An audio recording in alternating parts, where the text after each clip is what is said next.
Hello, I'm Amanda Aaron, President of the Metro New York chapter of the Appraisal Institute. Welcome to day one of our virtual fall conference, Real Estate Post-COVID, Are Changes Temporary or Structural?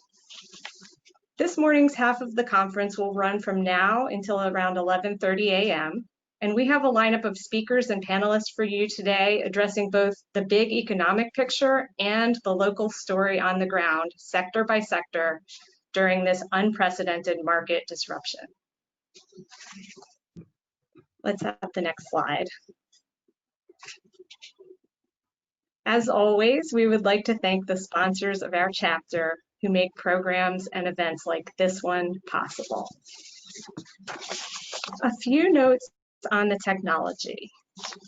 If you are having trouble connecting audio, you may dial in by phone with the number on this screen. That's the join by phone number under audio issues. If you need any tech support during this conference, we have a special email address set up, fallconferencehelp@gmail.com. All attendees of the webinar are muted and will remain muted for the duration of the program. The slides from today's presentation will be made available to you as handouts, and this presentation is also being recorded for future viewing. Let's advance to the next slide. Some notes on continuing education and attendance. Day one of the fall conference is approved by New York State for 2.5 hours of continuing ed. We're in the process of applying to the state of New Jersey. New York State has strict rules regarding attendance and technology for virtual conferences. If you're going for continuing ed credit, you should have emailed Connie a copy of your driver's license with private information redacted prior to the conference. Appraisal Institute. You must join you must join the conference with your personal email link sent to you using the GoToWebinar software on your device.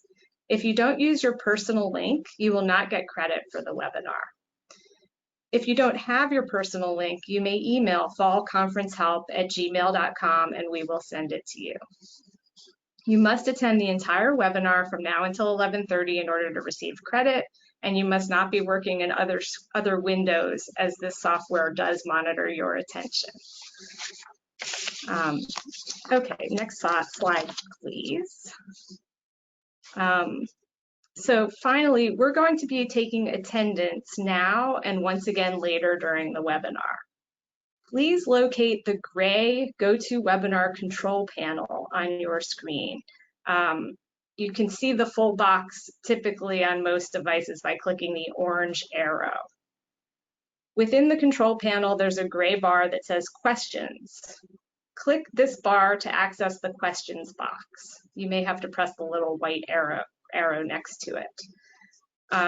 And please now enter your name into the questions box as the first attendance. If you cannot find the questions box or have difficulty with this step, you can submit your name for attendance to fallconferencehelp@gmail.com. Please do take a minute and do the attendance now.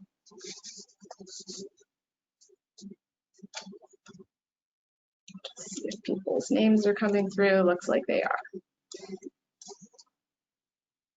Great. Okay, so as you submit your names into the questions box, I also want to let you know that you may submit questions in the same box for speakers and panelists at any time during this conference.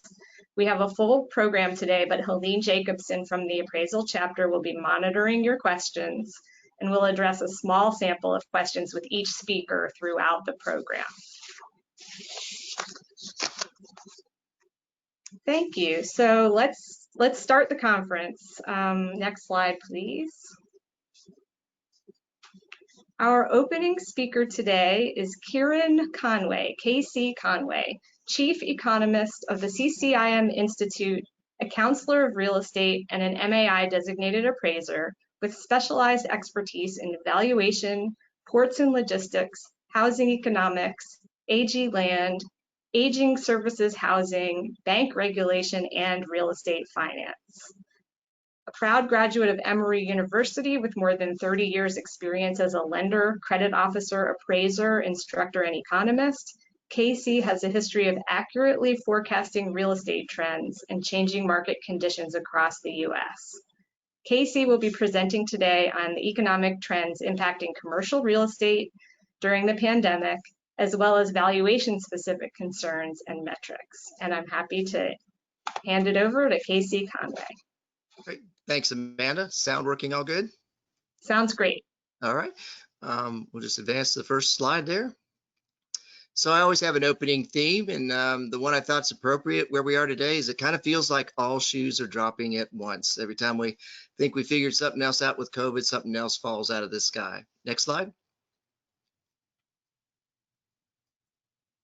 So I also, being from also academia and a good student, always have a good reading and podcast recommendation. So my reading recommendation is a favorite book from many years that might explain the economy. I think we all need to become a little bit better economists during COVID, and that's Whatever Happened to Penny Candy. It's a great short read. If you have millennial or college age children, I recommend you give it to them for the holidays. My favorite chapter is chapter 2, Tan Staffel. There ain't no such thing as a free lunch. And I think that's one of the questions we should have to all of our presidential and vice presidential candidates right now. Also on the right side there, one of the best podcasts I've heard during COVID is by Dr. Peter Linneman. Many of you may know. He had a great one over the summer in August. Really simple about remember when and the situation now. So if you want a great, simple, short podcast that really covers a lot of good economics, nobody can do it better than Peter. Next slide. So I'm going to start and give you what I consider my 7 economic and commercial real estate metrics that I'm monitoring to help me figure this mess out, as just like you all are. So the first one is the COVID cases and tracking them by geography.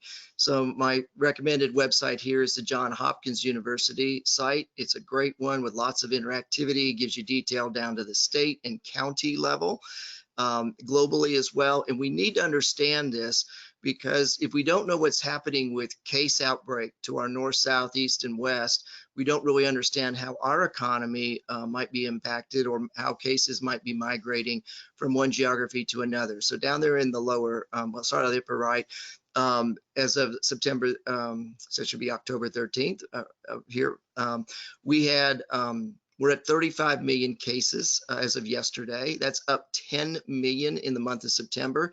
And to put that number in comparison, we didn't even have 1 million cases globally April 1st. So COVID is far from tamed. The US, we have the greatest share, about 7.4 million, over 20%. But good or bad, India will surpass the United States here in the next month. It's really a bad situation in India. In the lower left there, you can see which states have the most COVID case count. And for you guys in the New York, New Jersey region, unfortunately, you're no longer in the top 5. So unfortunately, I guess in the fall, they think COVID is an SEC sport. So now Florida and Georgia and even Texas have moved up into the top in the top 5 there. So understand what's going on in cases and travel. And on the far right there, I've got it broken out by county level. And although New York and New Jersey are no longer in the top 5 in count as a state, at the county level, you have 3 counties that are still in the top 15. And so you can see the Queens and even the Bronx are now number 15. So pay attention to what's happening in these cases. It also will impact things like the reinstatement of occupancy restrictions that affect hotels and restaurants and retail. Next slide. So my number 2 is pay attention to the jobs data. And I want to really distinguish between the BLS, the Bureau of Labor Statistics data, and the ADP and Paycheck, which are private payrolls. So the BLS jobs data is very distorted and has a lot of problems in it since the CARES bill. So I've always been critical of the BLS data. I don't like bad government data that's heavily revised. I like good private industry data. But the BLS, it's not their fault this time. In the CARES bill, for the first time ever, the 1099 workers and sole proprietors were included in the unemployment count and unemployment insurance benefits. And that's why we saw that tremendous spike really back in April to 20 million people. We had never done that before. So comparing the BLS numbers historically, you can just see that line chart on the left, that bar chart, why it's going to be so distorted. So I looked to the ADP numbers, and the ADP has been showing us that we had a good recovery in May and June.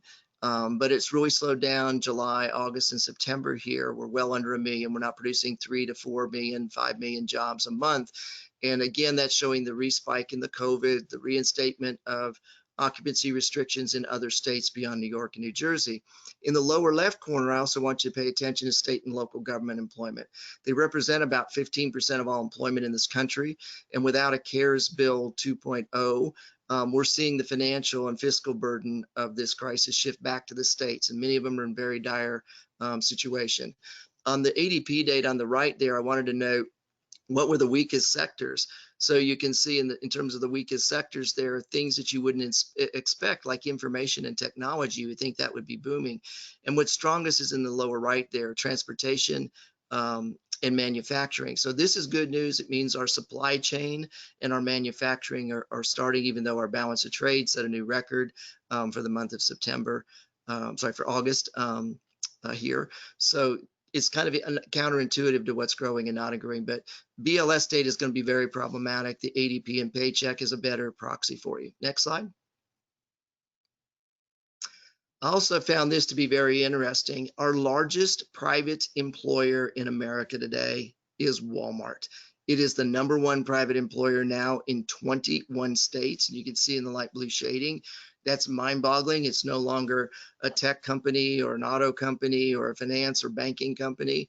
Unfortunately for you guys in New York and New Jersey, you're not among the top 21. That means you've still got many good paying jobs in your region that are not just logistics and retail oriented. But I found this to be a really startling statistic when you think of Walmart now as the #1 employer in 21 states in the country. Next slide. The next item at part of jobs is looking at job cuts #3. And here I look at the Challenger Gray numbers. So since the summer, I've been forecasting that Q4 could be a very difficult period for us in the economy, that not all is like the NASDAQ or the FANG stocks. And so here's the Challenger Gray data. I've got the August stuff on the left and the new September numbers here to the right. And you can see that really the story is about small business job loss and how significant it is. And the numbers here, these are record numbers for the Challenger Gray since they've been keeping records here. And you can see the states that are having the most layoffs. Remember, these layoffs are not part of the BLS or ADP numbers. So these 2 million plus cuts have to come and be layered in here in the fourth quarter. We saw news yesterday about Southwest Airlines and many of the airlines not getting an extension from Congress on their airline relief. So Southwest Airlines is trying to ask employees to take big job cuts before they do the furloughs, hoping Congress can get their act together here this next week and keep things going there. But New York is #2 in the country behind California and just ahead of Florida in job cuts. And remember, this isn't just the California, New York story. Look at Florida and Texas and Ohio. So really pay attention to Challenger Gray data. They give you a lot of granularity there. Next slide. So the fourth one is looking at GDP. And I think, we're going to have to rethink it. One of my favorite websites that I encourage all of you to look at is Visual Capitalist. They're great at visualizing data. And this is one they just did looking at which MSAs in our country account for our most GDP. So as bad as all the media has portrayed the New York region with COVID and shutdowns and job losses and whatnot, the New York region as a metropolitan area, New York, New Jersey, still produces the most amount of GDP in our country. So San Francisco and LA come in there at 2 and 4. But what we need to be asking ourselves, is this kind of composition going to stay after COVID? Because what we're seeing is a lot of work and population migration from the Northeast has moved south. That started with the 2017 Tax Act and on the SALT implications, and it's accelerated here. So pay attention to where your population migration is going. I personally have over 100 diehard Wall Street, New York colleagues that live their whole lives in New York that have left and they've moved to North Carolina or Florida. So really need to pay attention to that. Next slide. Number 5 is pay attention to state budgets. As I mentioned earlier, with Congress not acting on a second CARES bill or any sort of relief, it's shifting the financial burden to the states. So this is a piece at the top there in the blue font that I wrote earlier this summer you can look at. But I provided 3 charts here to take a look at. The first one on the left looked at what was this situation with states' rainy day funds, their reserves going into COVID. And really at the end of March, early April, you can see the average. Most states have done a pretty good job rebuilding after the Great Recession. The average was 28 days.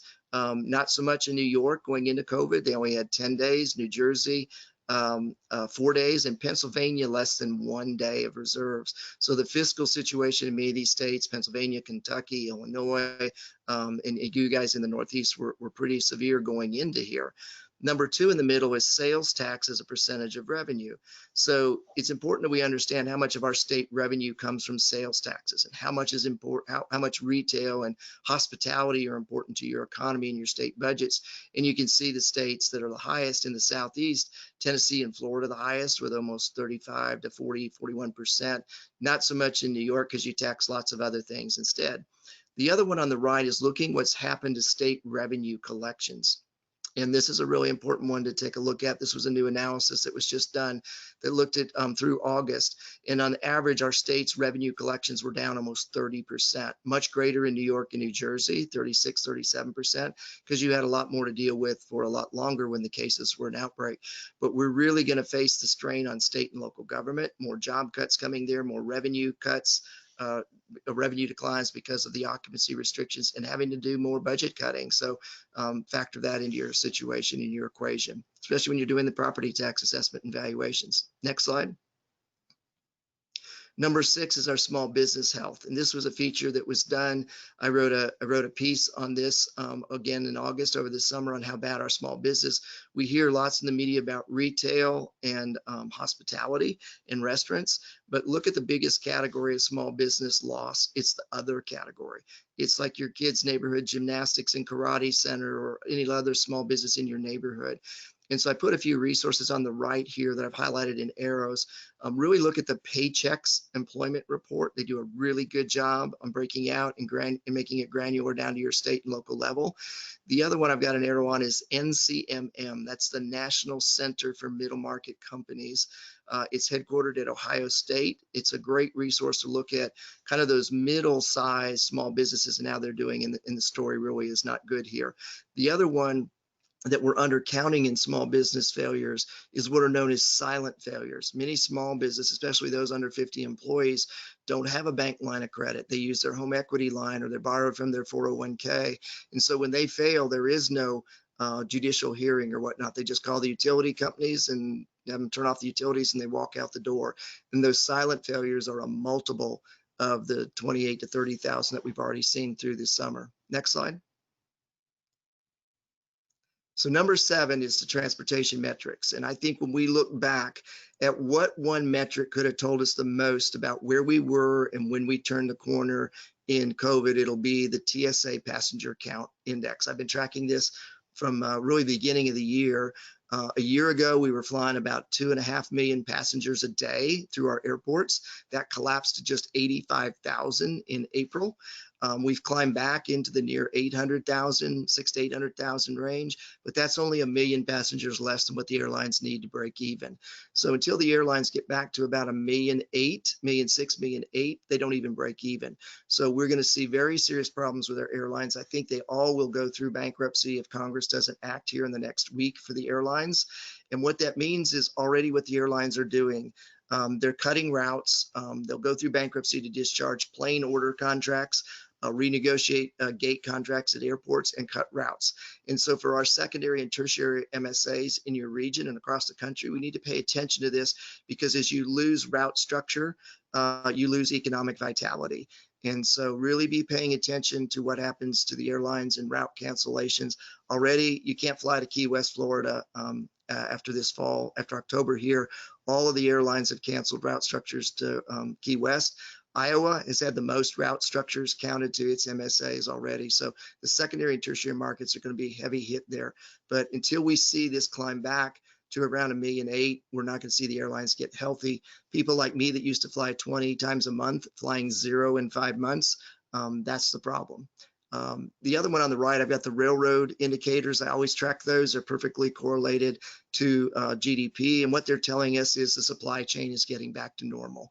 We're starting to see rail traffic and container count getting back to where we were November, December, January of last year. Next slide.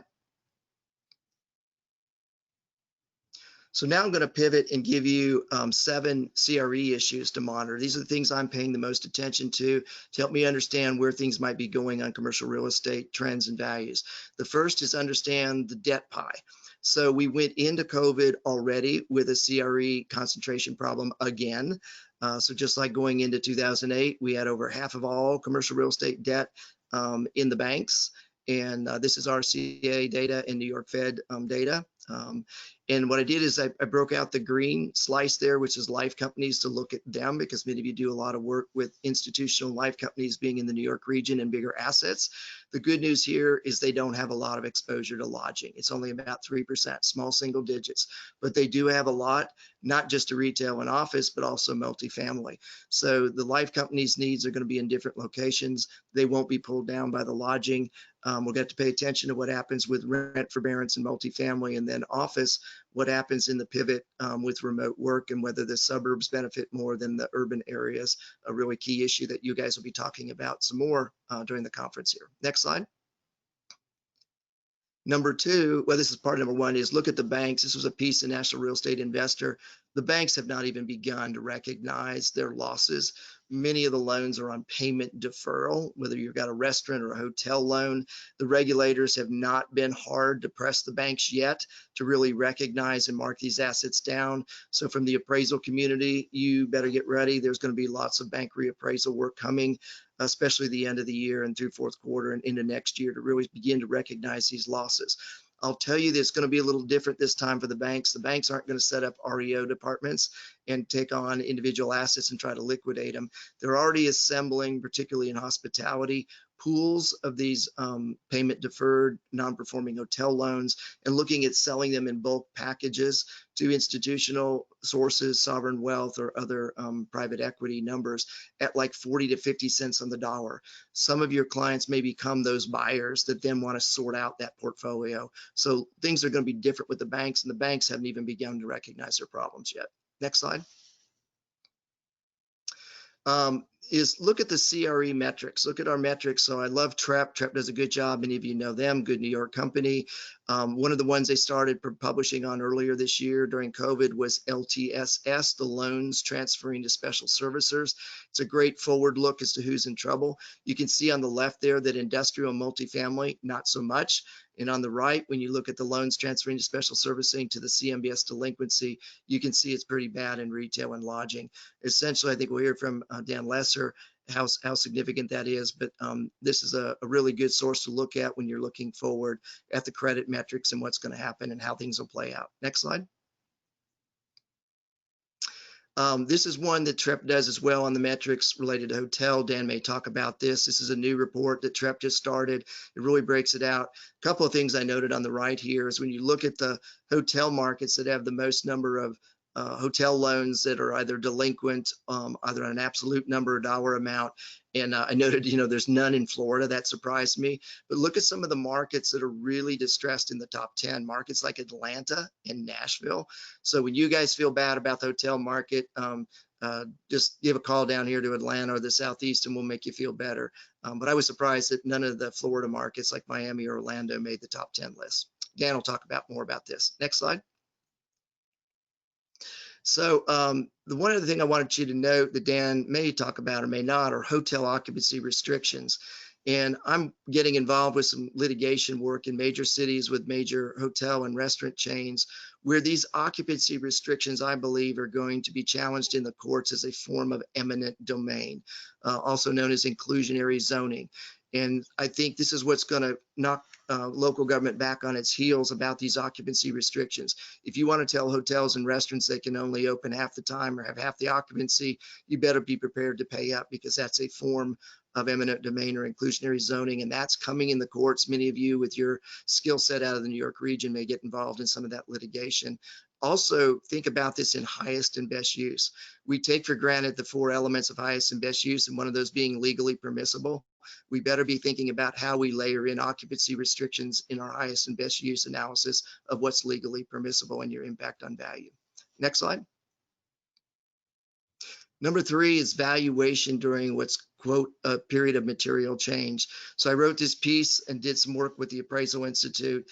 Remember that in the regulatory world, material change is a specific term, and how we deal with that, and what do you do if you have limited transactions like a few hotels. Like in May, we only had 10 hotel transactions nationwide. So I think we're going to be doing more of what I learned early in my career at Appraisal Real Estate back in the 80s was market correction factors during the oil patch days. And where do you go in a DCF analysis to model a market correction factor?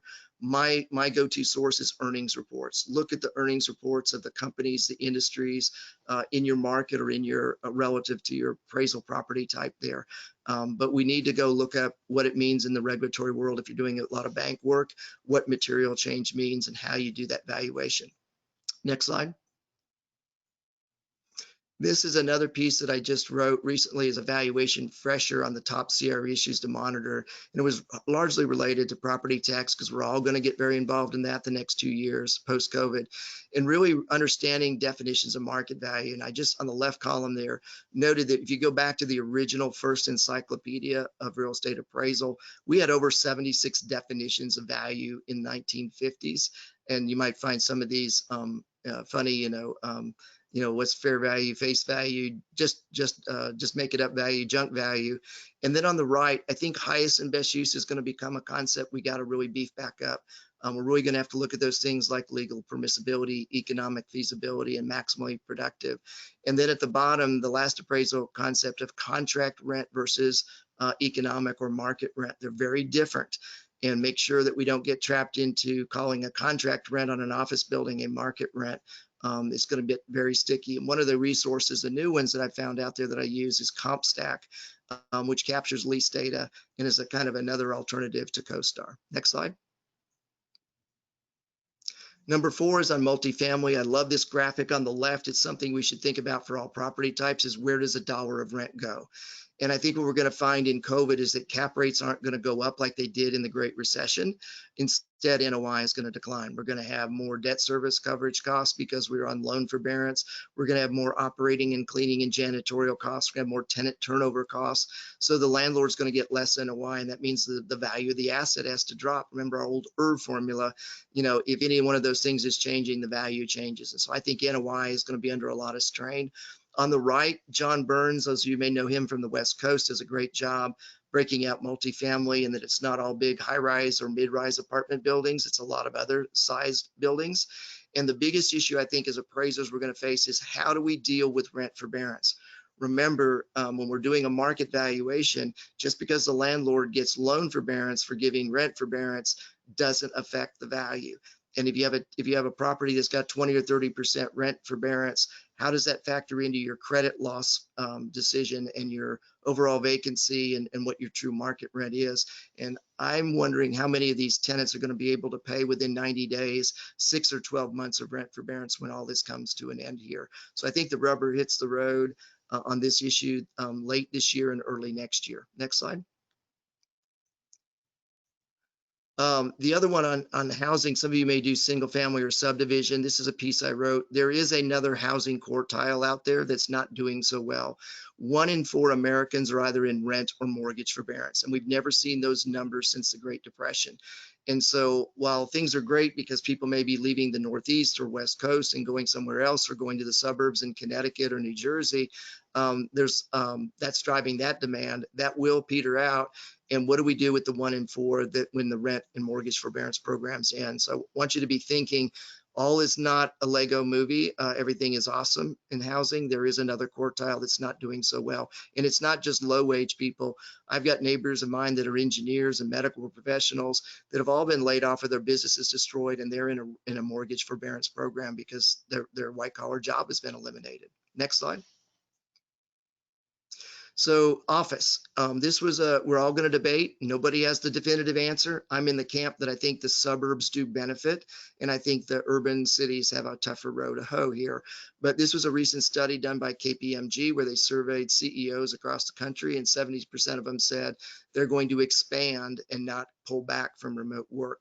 So I think when we see things like this, we really have to seriously question and do gut checks on what's going to happen to office in the urban versus the suburban areas. So I think remote work, we finally have demonstrated it can work. The technology's there. You can look at people working and not just see if their computer's on. So I think we have more to come here. Next slide. This is another one I pulled up. Look at the number of companies that are telling you can remote work either the balance of this year or permanently. Look at entities on the permanent side on the right: Facebook, Twitter, Shopify, Zillow, Siemens, REI. They announced earlier this summer that they weren't going to move into their new headquarter building in outside Seattle. And then that on the REI side, they just sold that headquarter building, surprisingly, for over $900 a square foot. For over $900 a square foot. So be thinking about that. Next slide. This is what I think is going to be an opportunity. The things that we threw away, the old suburban office parks from the 1980s and 1990s, these are in just super demand throughout the country right now. Companies are looking at these as a form of redundant occupancy where the remote workforce can go, where they don't have elevators to deal with. They can drive up, get it out. They don't interact with other tenants. We're finding that these things are just in incredible demand. Prices are going up 20 to 40% in many of the southern markets across the country. You may be seeing this as well in the Northeast there, New Jersey, suburban markets. Next slide.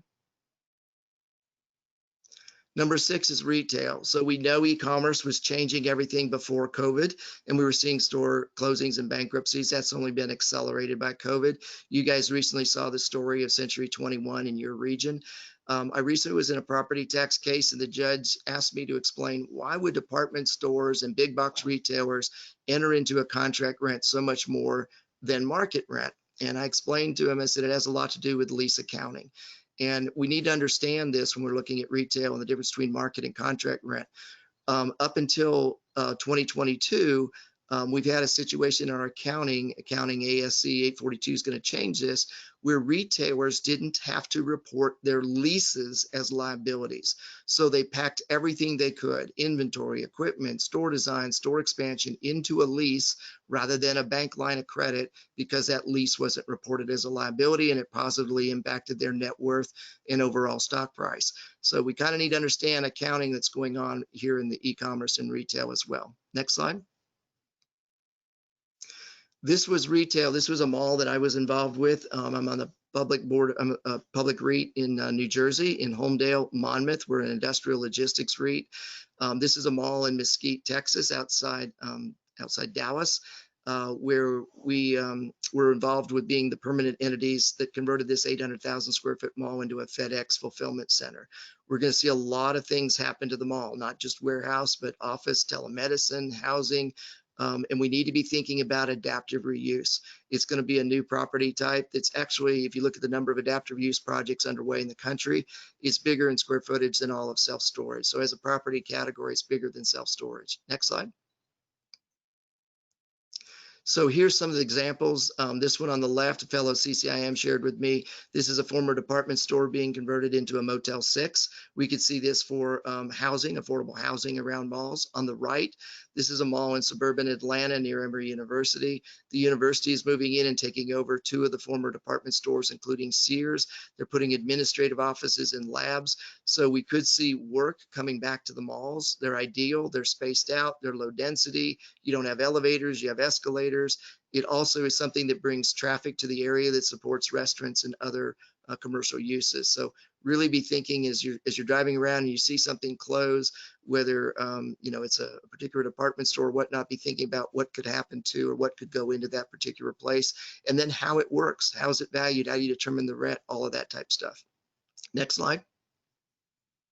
So my number 7 here is looking at the convergence really here of retail and logistics. This is a piece I wrote a little over a year ago, designed this nice transformer. On the left is my original sketch drawing that I gave to a really smart design student that came up with this transformer. But really what we're doing in our economy, and we were doing it before COVID, and COVID has just accelerated, is we're converting every aspect of our economy from shop and take home to order online and deliver to me. And I would really ask you all to take to heart that phrase when you do your highest and best use and valuation assignments. What does that mean? How does it play out and translate in markets across the country? Next slide. This is what's happening. I think we're going to have what I call logistics 2.0 with industrial and whatnot. We're already seeing Port Laredo, for example, in Texas has surpassed LA and Long Beach as the busiest container port in the country. And so a lot of the brokerages, CBRE, Cushman, Colliers, all do a wonderful job with their industrial outlook reports, telling us what's happened here. And this is the Lego movie in commercial real estate, is industrial and logistics. Next slide.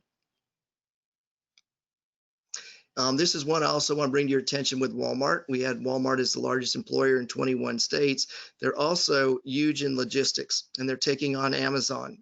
And 3 years ago, they introduced a concept and term called OTIF. It stands for on time and in full.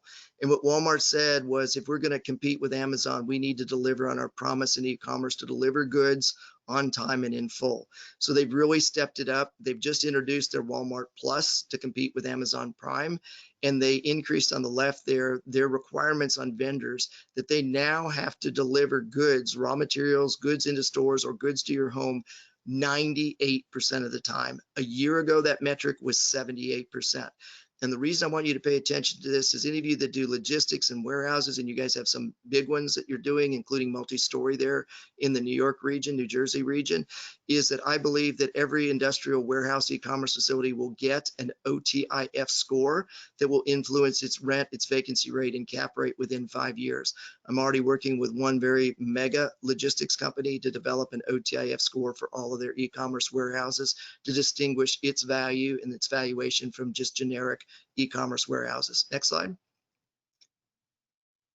And explaining that point is, here's a good example by Real Capital Analytics. They did an analysis looking at why some people are paying over 175 bucks a square foot for some warehouses, and the average is 95 bucks a square foot.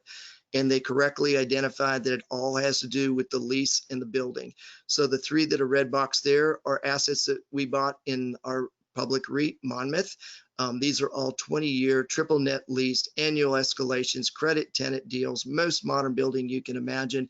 And so not all of these things are created equal. They're not all 175 bucks a square foot, but believe me, the property tax assessor is going to try to put 175 bucks a square foot on every e-commerce warehouse. You really need to be able to stratify and explain the data here and understand the difference between contract rent and market rent. And a lot of our buildings include conveyor systems and other equipment that might not be there. The other thing that's happening in these bigger, newer warehouses is the land to building ratio is changing. It used to be a 4 to 5 to 1 ratio. It's now 7 to 9 to 1 for additional parking, expandability, additional trailer pad parking and whatnot. So this is a great analysis by Real Capital Analytics that I wanted to highlight on that point. Next slide. I think we're almost there. This is my final CRE issue to pay attention to, and it's ESG. You guys in New York and the New York region are more familiar with it than probably anybody but maybe California and North America, but it stands for environmental social governance. And going into COVID, we were all concerned about the E, carbon emissions. And now we've seen through COVID, it's more also about the S, social diversity. And the real estate industry, commercial real estate in particular, gets a bad rap, and they get bad ESG scores. The companies, the funds, the money that invests in our commercial real estate has been led to believe by some of these ESG entities that score every public company that anything real estate, anything industrial, anything logistics, anything retail is bad ESG. You need to make sure in all of your companies that you have an ESG spot on your webpage that talks about that you understand it, or how you guys do things in ESG, the diversity of your boards, or environmental if you occupy space in an adaptive reuse building or something that's gone under major renovation for more efficiencies. And an example I'll give you here is a great report to read, because FedEx got one of the lowest ESG scores by these two entities, one of them GRES, or Global Real Estate Environmental Scoring. that they had one of the worst ESG scores in America and really the world. And when FedEx produced its 2020 Global Citizenship Report, it refuted that. Look at its E result. It has grown, FedEx has grown by 96% over the last decade, but it's cut CO2 emissions by 40%. Look at its S. It has a board of directors of 13, and 7 of them are women or ethnically diverse. Look at its management ranks, whether it's in the US or globally, somewhere between a quarter and more than a third are women and minorities in the management ranks. This would surprise almost everybody, and I would say that a FedEx type company that's in logistics walks a better ESG walk than many of those that are espousing, ESG, whether it's a BlackRock or a JP Morgan or others. So really put ESG on your radar screen. This is going to become a valuation issue, and you will, over the next 5 years, have to deal with ESG in some aspect of your appraisal. So with that, I think I have my last slide. Well, here's a little more on some of the ESG scoring. Also wanted you to know who's got the worst out there. So this will give you that. We'll go on the next slide. We'll wrap up here. You can read that. This is my concluding thoughts. So I think forecasting the economy and doing valuation work during COVID and really post-COVID next year is going to be really messy. It's going to be like that picture on the left of a young toddler getting his first birthday cake. But I think I found a cocktail that I did send to Walter Reed, Donald Trump, along with his other mixture of cocktails to overcome his bout with COVID. And this is what I have found helped me get through my bout with COVID. I've been only able to get through phase 1 trials of this before I get indigestion. I'm looking for volunteers for phase 2 and 3 trials, but you can see it starts with a Bloody Mary, and you got pizza and a Cuban sandwich and chicken fingers and olives and hot dogs and dessert. I think if you take this, this can really knock COVID back. It's, but I'll take any volunteers on phase 2 or 3 trials. I'll stop right there.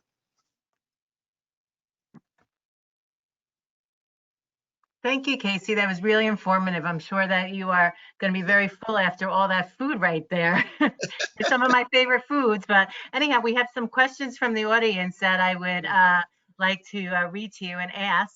One of the questions is, we'd like to know more about the New York government fiscal situation. How worried should we really be? Is it going to be a situation like we were back in the 1970s and with the city potentially going bankrupt? So it's a good question. I mean, I've got that on my radar. I think that my forecast is that the first city bankruptcies we're going to see are probably going to be college towns. We have 138 college towns that play some level of Division I NCAA sports.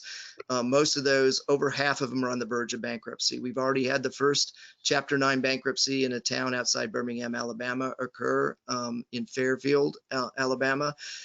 In the 2009 Great Recession, we dealt with this issue. I was at the New York Fed then.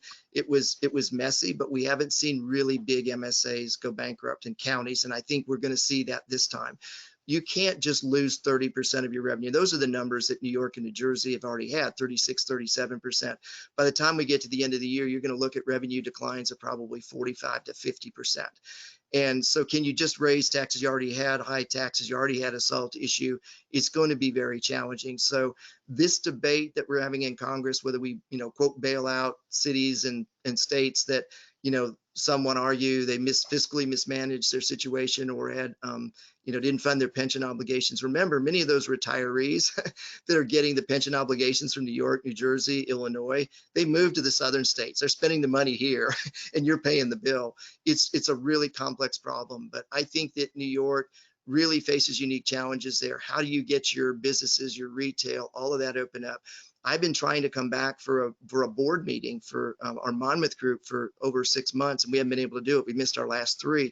We're trying to come back in January. The problem is, if I fly into one of the New York region airports, I got to quarantine, and I can't even get on a TSA checklist to get back on my plate until I show that I've quarantined for the appropriate amount of time. Those type things we've got to deal with, or your economy is going to get further hurt. So I think New York really does face it. It's got huge infrastructure. Here's the good news. In the CARES bill, the Federal Reserve is buying municipal bond debt for those cities with over 500,000 population. So the New York Fed now is one of the biggest buyers of New York municipal bond debt. So the Fed is supporting New York. They're not doing that in many other southern or western states that aren't at least that in size. So you are getting some Fed support. They do understand the importance of New York. wish Congress would maybe understand the importance of the New York region in terms of our national economy. But I think it's a really good question. And I think this time we're not just going to see small cities go bankrupt. We're going to see some bigger ones, but they'll start with the college towns, I think. Okay, thank you for that. And speaking of stimulus, and is there another stimulus bill? Where should the money go, and where would it help most? So we see that Congress, I'm not optimistic we're going to get something done before the elections. I think we're going to have to get through the elections and see who's in charge, and then we'll see people come together. We might get a very targeted, narrow relief, maybe for the airlines, because we really cannot afford to have the airlines go through what they're about to do. I mean, we're looking at 100,000 job cuts, reduction of 30 to 40% of all flights. So I think if we get anything, it's going to be very targeted, maybe to the airline industry. Where should it go? It needs to go to state and local governments. They got no support during the CARES bill. They didn't get it for education, state, fire and police, medical responders, but they were expected to provide all of these facilities and ramp up their healthcare systems. Our state and local governments need a lot of help on this. Just think of our school systems and what they have to spend on PP&E. I know, like, I just left the University of Alabama and we were spending millions of dollars each semester just for PPE, and the kids still can't come on campus or do anything. So I think targeted is state and local government, really, for police, fire, medical, basic operations, our airports. Think of all of our municipal facilities that have municipal bond debt and what happens if those all go in. So that's where my number one focus would be, rather than, renovating the Kennedy Center or, building a new FBI building. I would put it into state and local government. They need the help. Thank you. Another question, we're not sure whether we should go down this route or not, but why not? Why not test it? How do you expect real estate to be impacted if there's a change in the administration? So we know, let's just take from the candidate's words. Former Vice President Biden said that one of the first things he would do to deal with his fiscal situation, rebalancing the tax situation, was he would unwind most of the 2017 Tax Act. Whether we like it or not, our industry benefited probably more than any industry from the 2017 Tax Act. The next one is 1031 exchanges. So they've said, look, we don't think that's fair. We think it's a bunch of evil, wealthy people trading on real estate, not paying their taxes. When if you look at the National Association of Realtor data, it's something like 70% or under a $5 million property. This is small business, how they trade, succeed, have succession in their building, and stuff. So I think our industry would be under quite a bit of stress if we have a change in the administration. If Trump's reelected, I think you see things continue pretty well. The other thing we need to think about in the change of administration that no one has put on the radar screen is who's going to succeed Chairman Powell. His term is up next year. So in the first quarter of 2022, we have a new Fed chair. Are we going to have the same Fed composition that's going to keep rates low, that's been accretive and helpful to our industry? Or are we a fiat currency where we're just printing money into oblivion? And that's why real estate prices are going up, is we want a tangible asset. So I think that there are real consequences here, and thinking about the Federal Reserve composition, who the next Fed chair is, and things like the 2017 Tax Act, whether we like it or not, our industry benefited. I think if there's a change in administration, most of that unwinds. Okay, thank you. One last quick question. Okay, it's actually a long question, so hold on. As corporations come to the realization that remote work environments are a functional alternative, what is the risk that high salaried employees in major markets like New York, LA, San Fran, and Chicago will be replaced by less expensive outsourced labor around the world? If this happens, what is the long-term demand risk to the large CBD office markets? It's a great question, and we don't know what we don't know yet. But I think when we look at studies like are just being done by that KPMG study, where 70% of CEOs, I think it was 77%, said we're not going backwards. We're going to at least sustain our remote work levels, and we may expand that. And what they found is it's expanded their pool of workforce. So now a worker, let's say in Quad City, Iowa, high-tech trained or whatever, they can hire and leave them there at a fraction of what they pay in, say, the New York region or San Francisco or Austin. So I think companies are figuring this out, and they like this technology. I think the other thing that companies are saying is, if we have our workers come back to the office in high-density cities, what's that experience like? What is public transportation like? How do we get them into elevators and up into their space? I just completed a study for a major banking organization where they asked just that question. If we brought our workers back, what would it look like? How long would it take us to get them into the building? So now you can only put, any of you have been back, you know, you can put 4 people in an elevator. There's little circles pasted on the floor and you can stand in each corner. So imagine New York with the elevators and thousands of people trying to come into work in a building, and you can move them 4 at a time per elevator cab. The answer I had was it takes 2.5 hours to get everybody in and 2.5 hours to everybody back. Look at what's happened to the services in those buildings. Your dry cleaner, your little restaurant, your cafe, your shoe shine, they're all gone. So why would I as a worker want to come back to that environment until those services come back as well? Because it's not a real pleasant environment. And that's what I think some of your elected leaders in the Northeast region in California don't get in these high density cities. It's not just about getting rid of the occupancy restrictions. It's how do we rebuild those businesses and services that support those buildings and those work environments? Because if they're not there, I'm not one that wants to come back. I'll stay in my suburbs and live my nice little life and get my paycheck and go to my local, you know, cleaner or my new restaurants. And so I think understanding that connectivity. So when we're valuing these high-rise buildings and assets, we need to be looking around what is the environment and the support services to support that work environment. And I think this is a fundamental watershed change. I am one that believes that the suburbs are going to benefit from this. And what companies will do, they'll pay their rent. And when these leases come up for renewal 3-5 years down the road, they're not going to renew as much, or they're not going to renew at the same rent rate, because now if I can only put a half or a third less density in those buildings, do I pay 50, 80, $100 a square foot for half or a third less density? The value proposition isn't there. So I think in the urban areas, what we may see is not so much a decline in the vacancy as what we see. It's a lagged event over 3 to 5 years, and it's a repricing of rent if those support services don't come back into the neighborhood in the urban areas. Thanks, Casey. Looks like we have a long road ahead of us. I But think thank so. you. Thanks so much Thank for you your both. presentation. Thank you. On that chilling note for New York City, thank you, Helene and Casey. We now move on to our central panel of owners and experts in the major real estate sectors of New York City. Sharon Locatel will be moderating this panel and will introduce the panelists.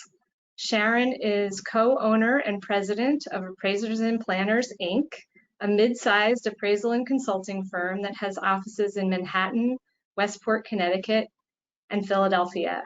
She's an MAI and CRE and an active member of the Metro New York chapter of the Appraisal Institute. Sharon has been appraising properties in New York City and the surrounding areas for over 30 years. And Sharon, I will turn it over to you. Thank you.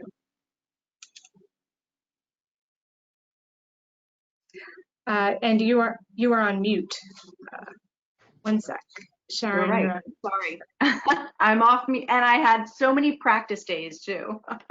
Good morning, and thank you guys for staying with us for our super panel.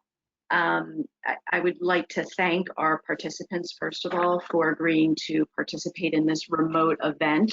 I know it has its challenges. It's much easier just to pop over to Club 101 for rubber chicken and, you know, acid coffee, but it's we appreciate your help and enlightening all of our members here. I'd like to do some brief introductions first, and then we'll get to it. So starting in, I'm just going in alphabetical order. We have Tom Bao, who is Executive Vice President of Commercial Leasing for the Durst organization. He has been with Durst since 1992, so he's coming up on his 30th anniversary there.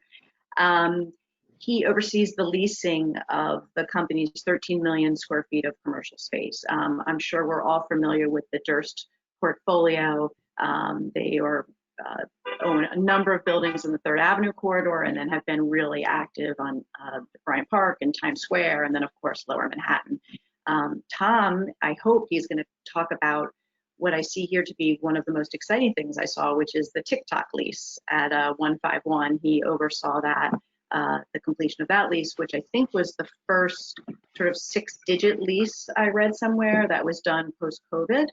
So Tom is going to have some hopefully interesting things to tell us about the office market. The second person that we have, that I have to introduce, is Laura Pomerantz. Laura is Vice Chairman at Cushman & Wakefield. She joined Cushman & Wakefield when they purchased her company. She's a real entrepreneur. She's founded and ran multiple companies throughout her career.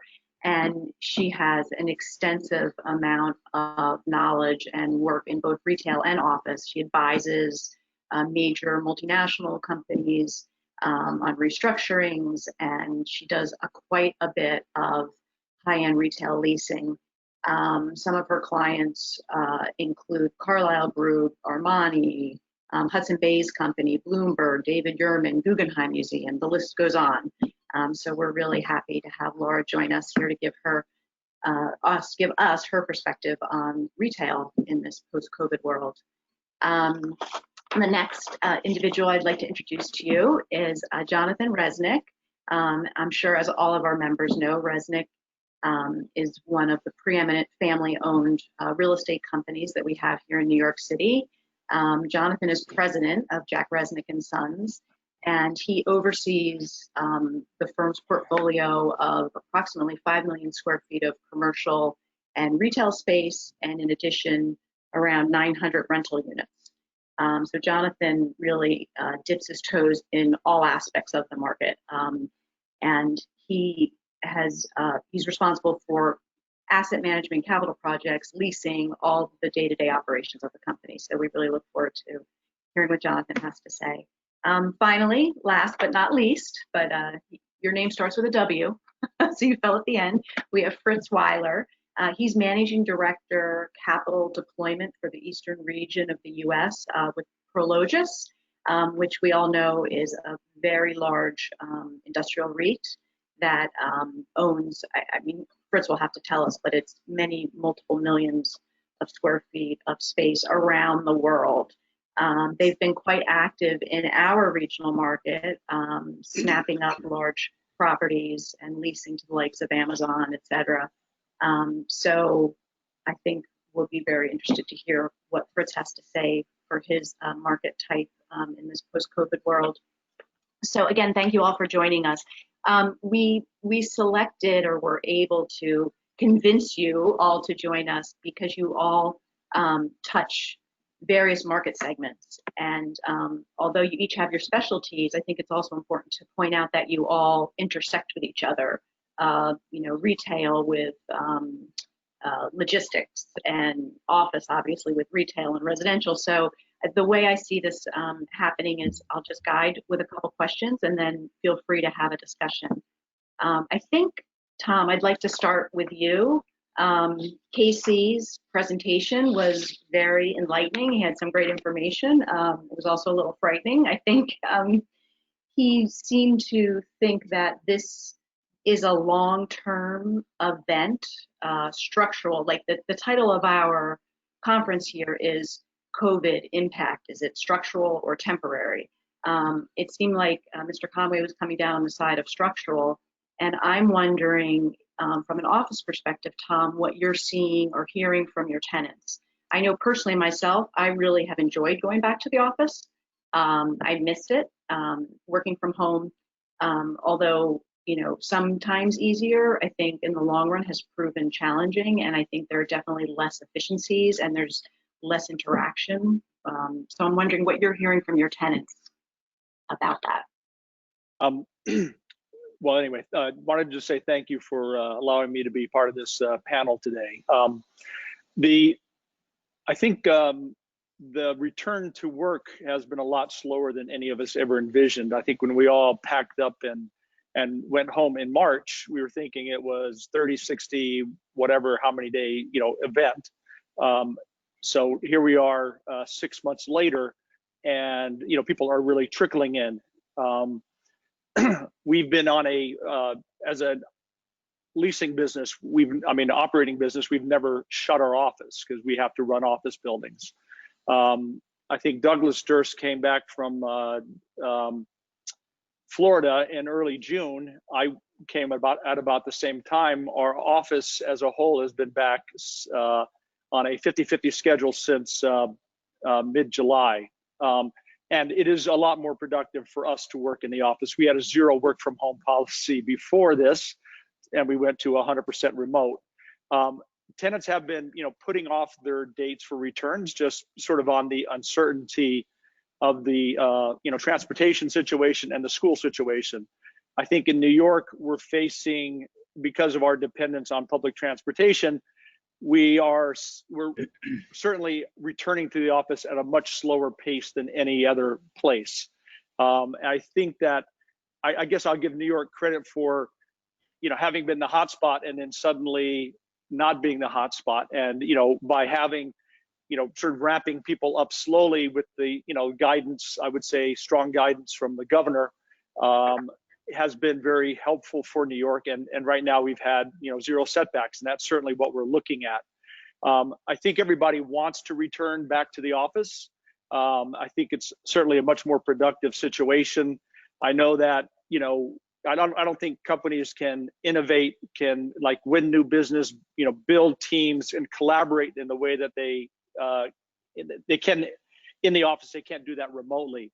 I think as soon as somebody is back in the office and starts winning business and changing and building their business, people will certainly come back quickly. But in New York, people need to feel comfortable about how to get to the city. And I think that, I've started to ride public transportation, Metro North. I come in from Connecticut, and, it's a very safe and comfortable environment. Certainly things have gotten a lot more crowded, but I think that, I would say at this point, we're at about 12 to 14% occupancy in our office buildings. That's, I've heard the norm anywhere from say 10 to 14%. It is building up a little bit week by week, but I still don't see a major, reoccupancy until probably January going into the spring of next year, unfortunately. So I guess the question is, it's understandable that the occupancies are remaining anemic because of the transportation limitations for people getting into New York City. But I guess from a valuation standpoint for modeling projections, do you feel, and are you hearing from your tenants, and Jonathan, feel free to jump in here too, from your office perspective, that this is just a temporary occurrence? So once there's a vaccine that's widely available, let's call it, 12 months from now, do you see us bouncing back to a regular occupancy or a typical occupancy, or do you see there being a long-term impact on occupancy similar to what Casey was suggesting? If I can, Tom, I think there is going to be some type of impact to occupancy. I mean, for a while, people were thinking that tenants, densification was taking over for years and years. And now since, people have to distance, they're going to have to reduce their footprint, and have people working from home, have people in the office, people will need less space. I heard another thought that, well, if everyone comes back and there's so much more distance required between workers, that if you have half your office staff in, they can distance in the same amount of space. So net, people can probably use the same amount of space. I think there will be a stay-at-home component going forward for a while. I don't think people will be working a week on, a week off. I think maybe if it's a 4-day week for some people, there might be some work at home component. But again, as Tom said, you really can't build a business. You can't collaborate. New hires can't get a sense of the culture of a firm and how a firm works. And again, this pandemic will end at some point. There will be a vaccine. People will come back. Schools will be open at some point, fully for for a year, 2 years, consistently. Universities, God willing, all the smaller universities, or a lot of them survive. A lot of them are on the ropes as they are. But when this is over, yes, there will be people back in the office. People have to get back. But again, I think there will be some changes to the ways that people work. So is that your feeling as well, Tom, that there'll be some structural changes? But I agree in the sense that, I mean, there has been, huge densification. Behind me is 151 West 42nd Street, formerly 4 Times Square. And as we were renting that building, we literally we extended a 3rd staircase from the 3rd floor up to the 16th floor of the building. It allowed 50% more density on all of those floors. So we got fintech companies, trading companies, who are just packing people in. So there has been this huge densification, and suddenly people aren't going to be able to be in that same environment. I think that, the question is net, where does it end up? I think that certain businesses that New York City attracts need to be in the office. There are workers, if it's your accounting, your collections department, things like that, maybe they can work remotely, but there is a component in New York that New York thrives in that has to be in the office. So I think that is what we have going for us. And we also have a, much more diverse tenant base than we've had since I've been in New York. I came to New York in 1979 to go to college, never left. But clearly now with tech and everything else, your tenant base is a lot different. If it were just so dependent on financial services, which could, move your back office out, I think we'd have a bigger issue. But clearly there'll be some changes, and I think that companies who had a 0% work from home policy might have some flexibility, because I think the flexibility is probably good, but I think most people you speak to would rather be back in the office. I certainly know I am much more productive while I'm in the office than I'm not, and not that I'm not working hard outside of the office, but it's easier to get things done when I can walk down to Douglas or Jody's office and get an answer to a question like that, and then just move forward on that. So, but I do, share Jonathan's sentiments also. So for tenants, for office tenants that are expiring or have expired during COVID, is there any sense of how concessions have increased in order to keep them, if you are in fact keeping them? How much are they driving the bus, and how far are you guys willing to go to retain tenants? I think, if I can, tenants were driving the bus before COVID. I think with turnkey fit outs and a year free on a 10-year lease, it was very much a tenant's market, I think, before COVID.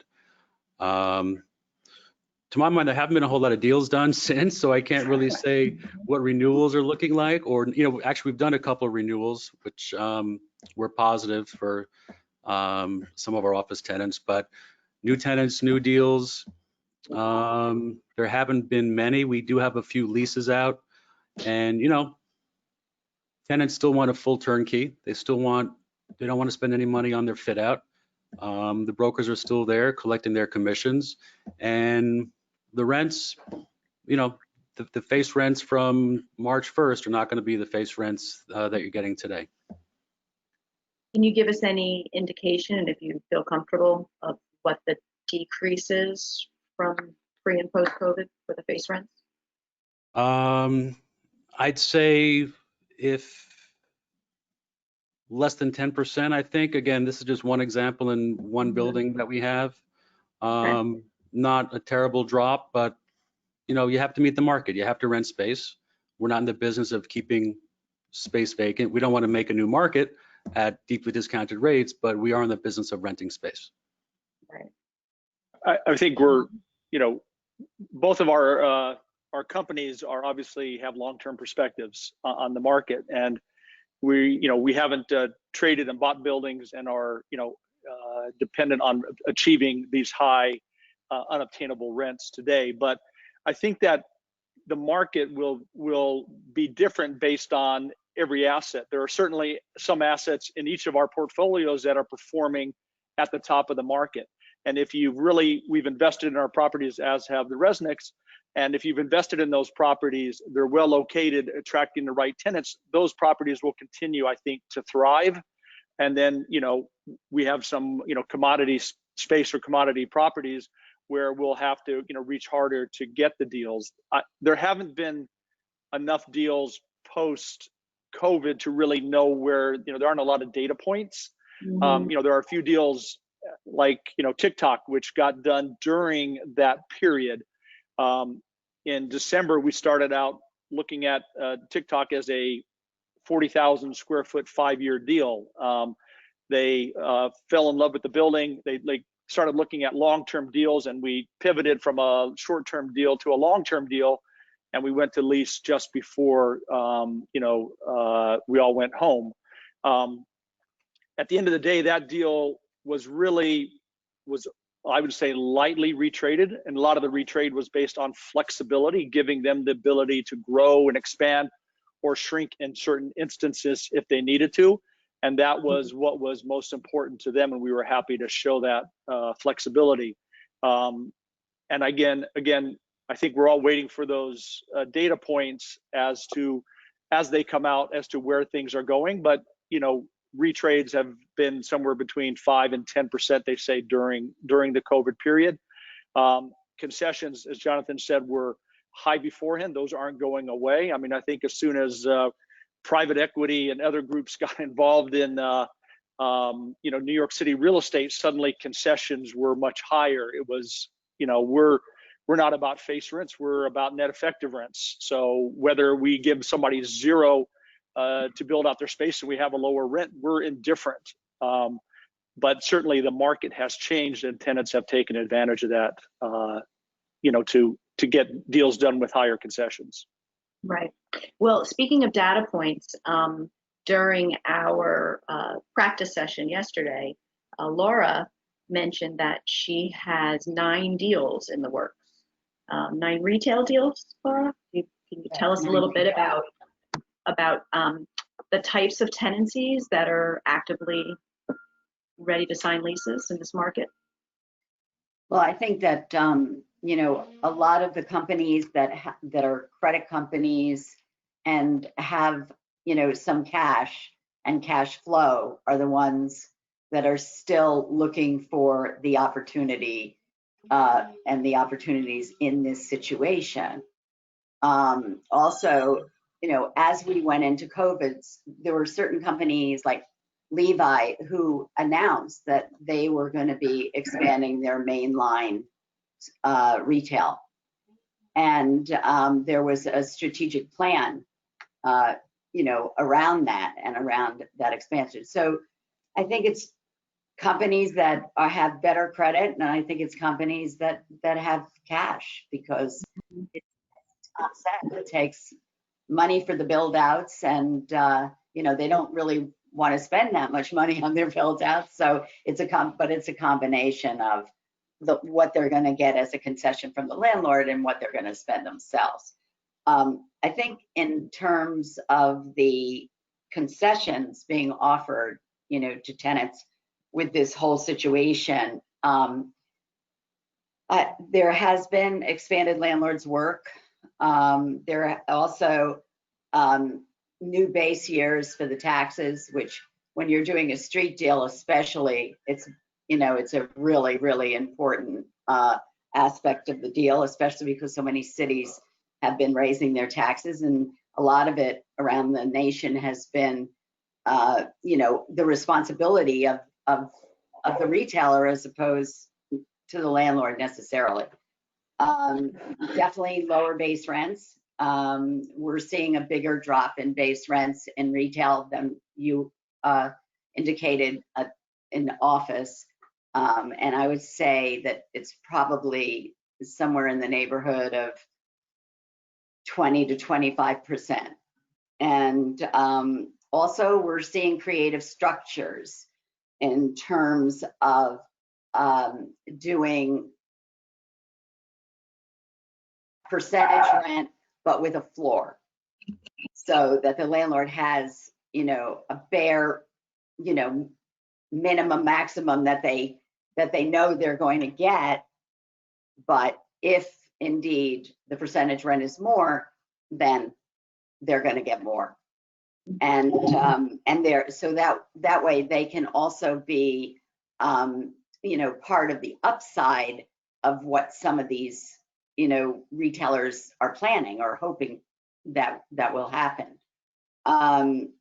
There's also what we're seeing is lower annual escalations for forever almost, because I've been a long time. 3% per annum, 3% per annum, et cetera, et cetera. Well, we're not seeing as much of that as in the past. We are seeing lower annual escalations. And one of the reasons is that the sales have not been even pre-COVID.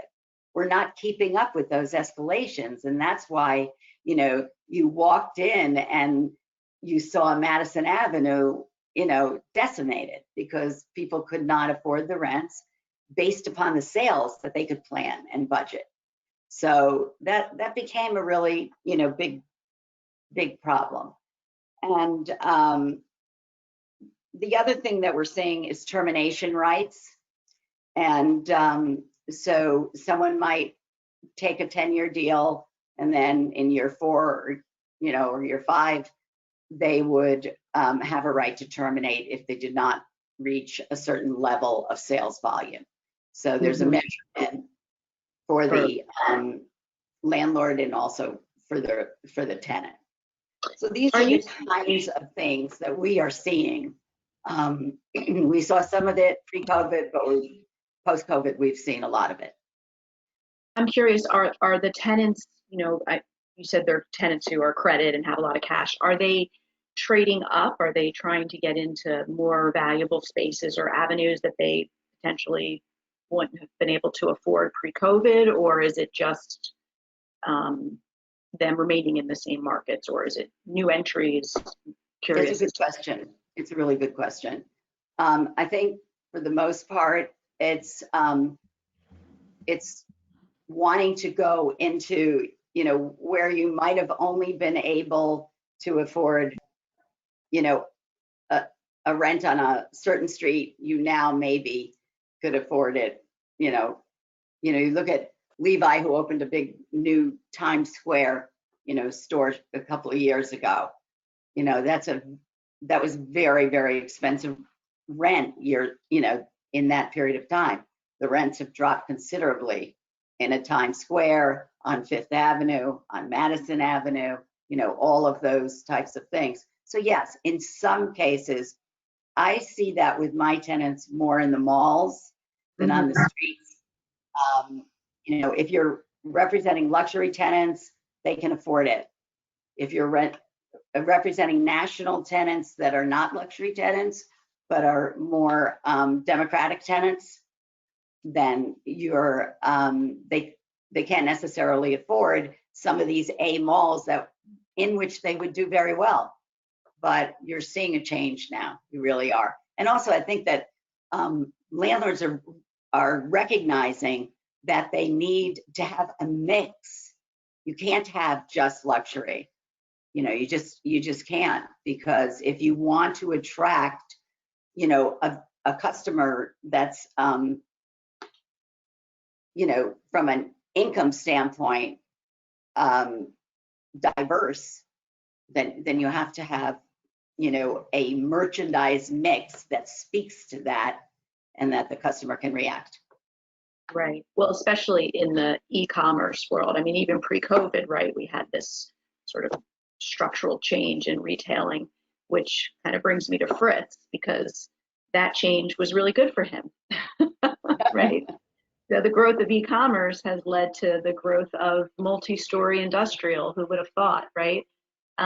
Fritz, can you tell us a little bit about how you see not just the national market, but our regional market in terms of demand for sites and what you've been seeing post-COVID?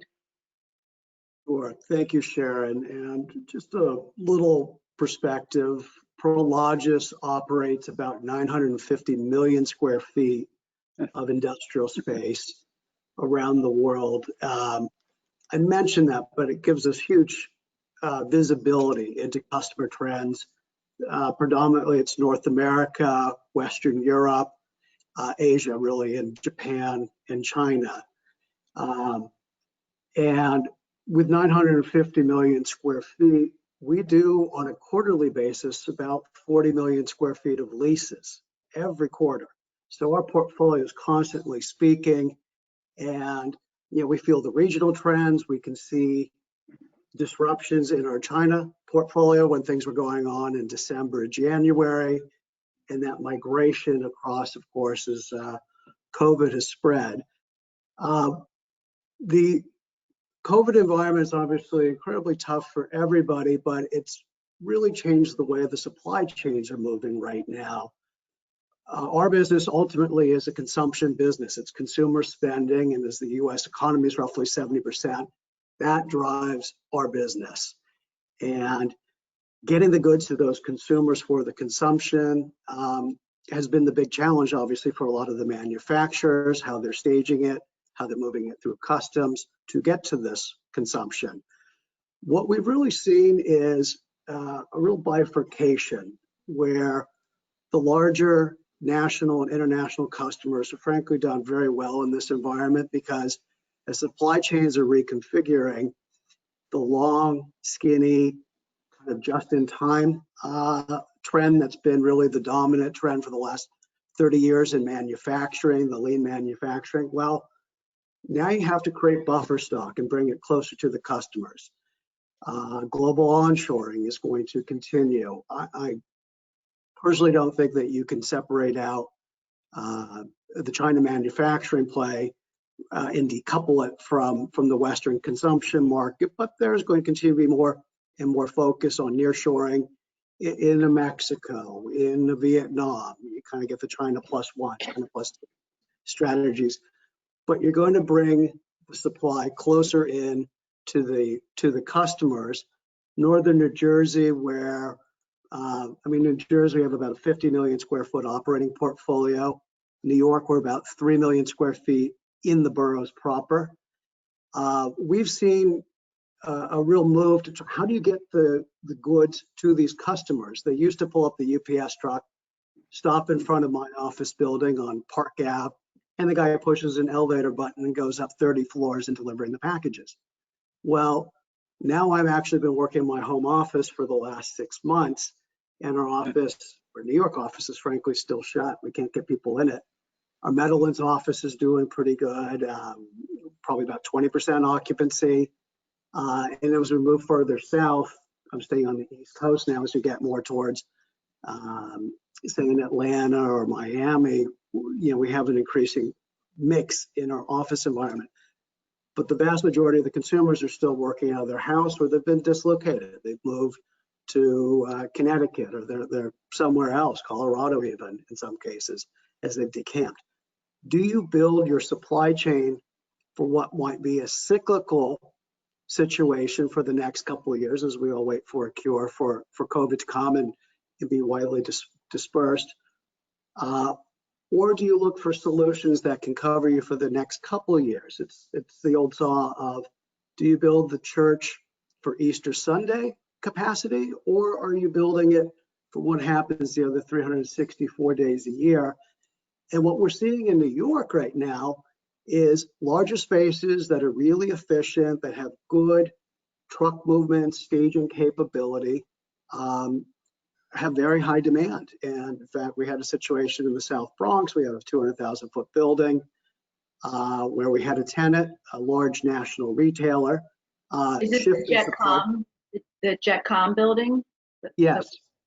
So yeah, can you tell us a little bit about that deal? That's the Jetcom is the e-commerce for Walmart, and they consumed them, I guess, or subsumed them, and so they've gotten rid of that brand. So is that why did they give up the lease, or how did that deal work out? Ultimately, it was a buyout situation. Okay. What really happened is Walmart wanted to ramp up its e-com presence. Jet.com was building up a network for that. It's a very different supply chain. We talk about moving pallet goods and full containers to a store network, the typical DC distribution center model, where you're shipping to Macy's and it's a 40-foot truck that's coming in. If you're going to a consumer, you're buying eaches. You're picking and packing, and you're buying one baseball bat. You're buying 2 golf shirts at a time. You're not buying it by the pallet load. And then you have the returns. And what do you do when you get the 3 different shoe sizes and 2 of them are going back, and how are you handling that network configuration? Specific to the Jet.com situation, they looked at the Walmart network, and they've been building out a reverse supply chain function, and a lot of this goes on over on the New Jersey side. But getting into the rooftops in the city and going on we call it the milk run, if you will, going down the street to everyone's doorstep now. Amazon backfills that space. There's a big lift in rent, frankly. And we're seeing that the buildings that have good functional yards are really benefiting, and rents are going up in that context. And we're going to see a supply of these larger 500,000 to 1 million square foot modern warehouses that are ramp designs coming into the city. There's really about 5 of them under construction right now at varying stages, with probably another 3 more right behind it that are going through the entitlements. And there will be demand for these larger, efficient warehouse buildings. The places where we're seeing the stress is our smaller footprint, I'll call it the kind of B minus, A+ location. It's Williamsburg, it's Maspeth. But the guys who are operating there and taking the trains in and out and really aren't a trucking intensive business, but a smaller supplier manufacturer, there's a lot of stress on that market still, obviously. Is there demand for those sorts of buildings right now? Like if you had something like that available, are you finding any tenants in the marketplace, or is this just a wait and hold until we recover? I'd say 4 months ago, there was extremely slack demand for that smaller space if it didn't have a good yard.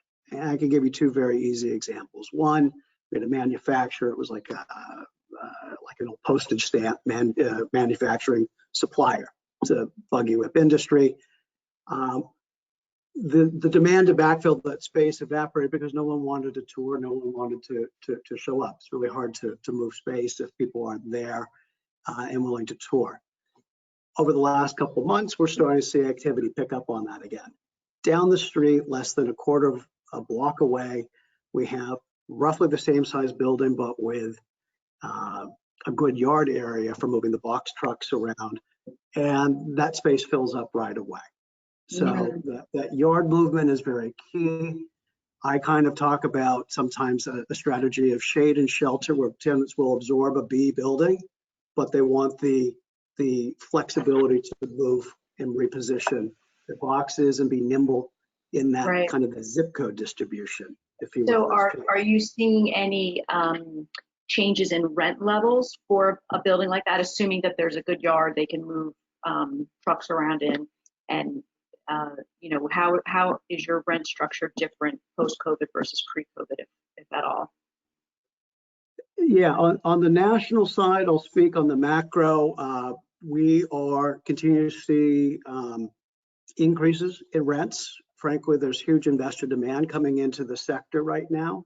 Cap rates are compressing, land values are rising. Things are frankly at all-time highs. We are back to peak post-COVID, above where we were going into the crisis. And really, this is reflected in almost all the major metro areas. So when you come into unique block by block situations, some of the smallest space, kind of the 10, 20,000 foot tenants in my world, those suffer and can struggle. But as you get to the larger spaces north of that, the demand's healthy and we're pushing rents. And the market speaks with 40 million square feet leasing every quarter. You can see it. You see the tours. So your mention of cap rates reminds me of something that Casey said, which he thought that we're not going to see an increase in cap rates in this post-COVID world, that really the effect on value is going to be felt on the NOI. And I'm wondering, both Tom and Jonathan, if you have any thoughts on that, if you agree. If you're looking at product now, are you not moving your rates at all if you're underwriting something, or would you be thinking there's some effect to risk that's going to be reflected in the rate, not just in the NOI? I'll defer to Tom on that. We're not really looking at much. I mean, there's not a whole lot. I don't think that's out there today, but maybe Tom has a little more insight than I. I have even less than Jonathan, in the sense that in these situations, we look at maybe land opportunity, development opportunities, and we're not we're certainly not selling properties or buying, existing, properties with cash flow. So it's really not something that I spend any time on. So. Okay. Well, fair answer. As honest. Stacey said, after the global financial crisis, we thought the banks would have all this REO that they were going to unload. That never Right. happened. I'm not, and Right. we're not really sure that's going to happen now. With the lenders are working with their borrowers. I read something today that mortgage delinquencies are down to some degree today. So I'm not sure. Again, we're going to have this sea of foreclosures and a fire sale the way people might expect. Right. Well, certainly not for office product, right, and multifamily, which, Jonathan, brings me to your portfolio of apartments. You have over 900 apartments in the city, in the West Side, Upper East Side. I'm wondering how your renewal and occupancy levels are doing, and what you're having to give tenants in terms of concessions, if anything, to have them renew. Right. Yeah, it's been a challenge early on. We saw a lot of people leaving the city, obviously. And it's one thing for a tenant to leave and go to their house in the Hamptons, or go upstate, or go to Litchfield County, or go to the Jersey Shore and rent a house for 2-3 months and then come back. But when people start buying homes, and you read about the lines for open houses and people putting bids on homes sight unseen, when they start relocating permanently, that's a different story. So yes, our occupancy is struggling a little bit, and to keep tenants and to bring in new tenants, we're giving concessions. You give a few months, you give what you can to bring someone in, because you got to keep the buildings filled. And for us to play hardball with tenants doesn't help anybody. It doesn't help us, doesn't help the tenant. So the name of our game is to keep tenants in the space.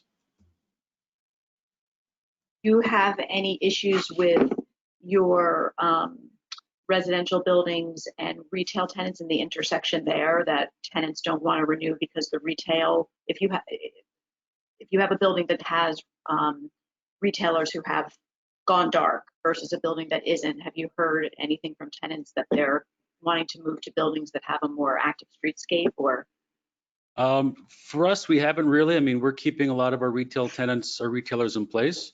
We're working out deals with them, so our buildings on the Upper East Side, where you have the nail salon and the cleaner and the deli and the pizza guy, they're not dark, they're still there. And we're forgiving rent, we're abating rent, we're deferring rent, we're doing all sorts of different things, as we are with a lot of our office tenants, to keep the spaces lit. So I wouldn't really say it's the neighborhood and the amenities that are causing people to leave, but I think it's, city life, and people want to be in a place where there's more room. And I think once people start coming back to work and people want to start living next to where they work, Tribeca, downtown, I think that'll help occupancies a lot. well, there's one thing we know is that New Yorkers have short-term memories when it comes to events, traumatic events that make us think that our world's going to change. So I think that my opinion is that this will be a similar situation, that New Yorkers come back. I know, based on my own anecdotal experience with people I know, people left, but they're very happy to be back in the city once they're back. They miss the energy, they miss the efficiencies, they miss being able to work with their partners and employees. Just can't do that remotely easily. Fritz, you look like you're disagreeing. You look like you don't agree. No, I'm supporting this. I want to give a kind of anecdotal evidence. I worked in Hong Kong when SARS happened, and I worked in Japan, Tokyo for 8 years, and Singapore. So I've lived in very dense urban environments for a long time, including New York. When I was commuting back and forth from Hong Kong to my San Francisco headquarters, I'd clear out the cubes all around me. No one wanted to see me coming back from a SARS environment. And they encouraged me, you don't even need to come in the office, became the kind of the joke at the time. And I just built a couple buildings that were ramp buildings. They're big investments, lots of capital, and they're empty. But within 6 months, it started to come back. And I used to go to sales meetings and they take my temperature reading. And every time I walked in an office building, at the end of the day, as a sales guy, you'd have a badge of honor with 15 different stamps from your temperature being taken. And that basically said you're safe as you were moving around. A year later, Hong Kong was back, didn't blink an eye, the buildings leased up, things were good. We are resilient. Tokyo had the sarin attacks in the subways when I was there. No one wanted to ride the subway. It was spread by a cult, and everyone was like, oh my God, there's gonna be another one. 6 months go by, and everyone's riding the dense trains again. And while I'm not saying it's gonna bounce back in 6 months, I do look over the 12, 18-month lens. And as a developer taking a 2-year or a 3-year bet on where the market's going to be, we're still making those bets and controlling land, working entitlements with an eye towards developing into the recovery.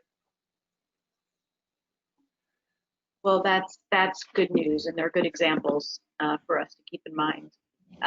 Tom, I'm curious, Durst has been on the forefront of green buildings and providing clean air in buildings. And have you heard from your tenants or, any prospective people that,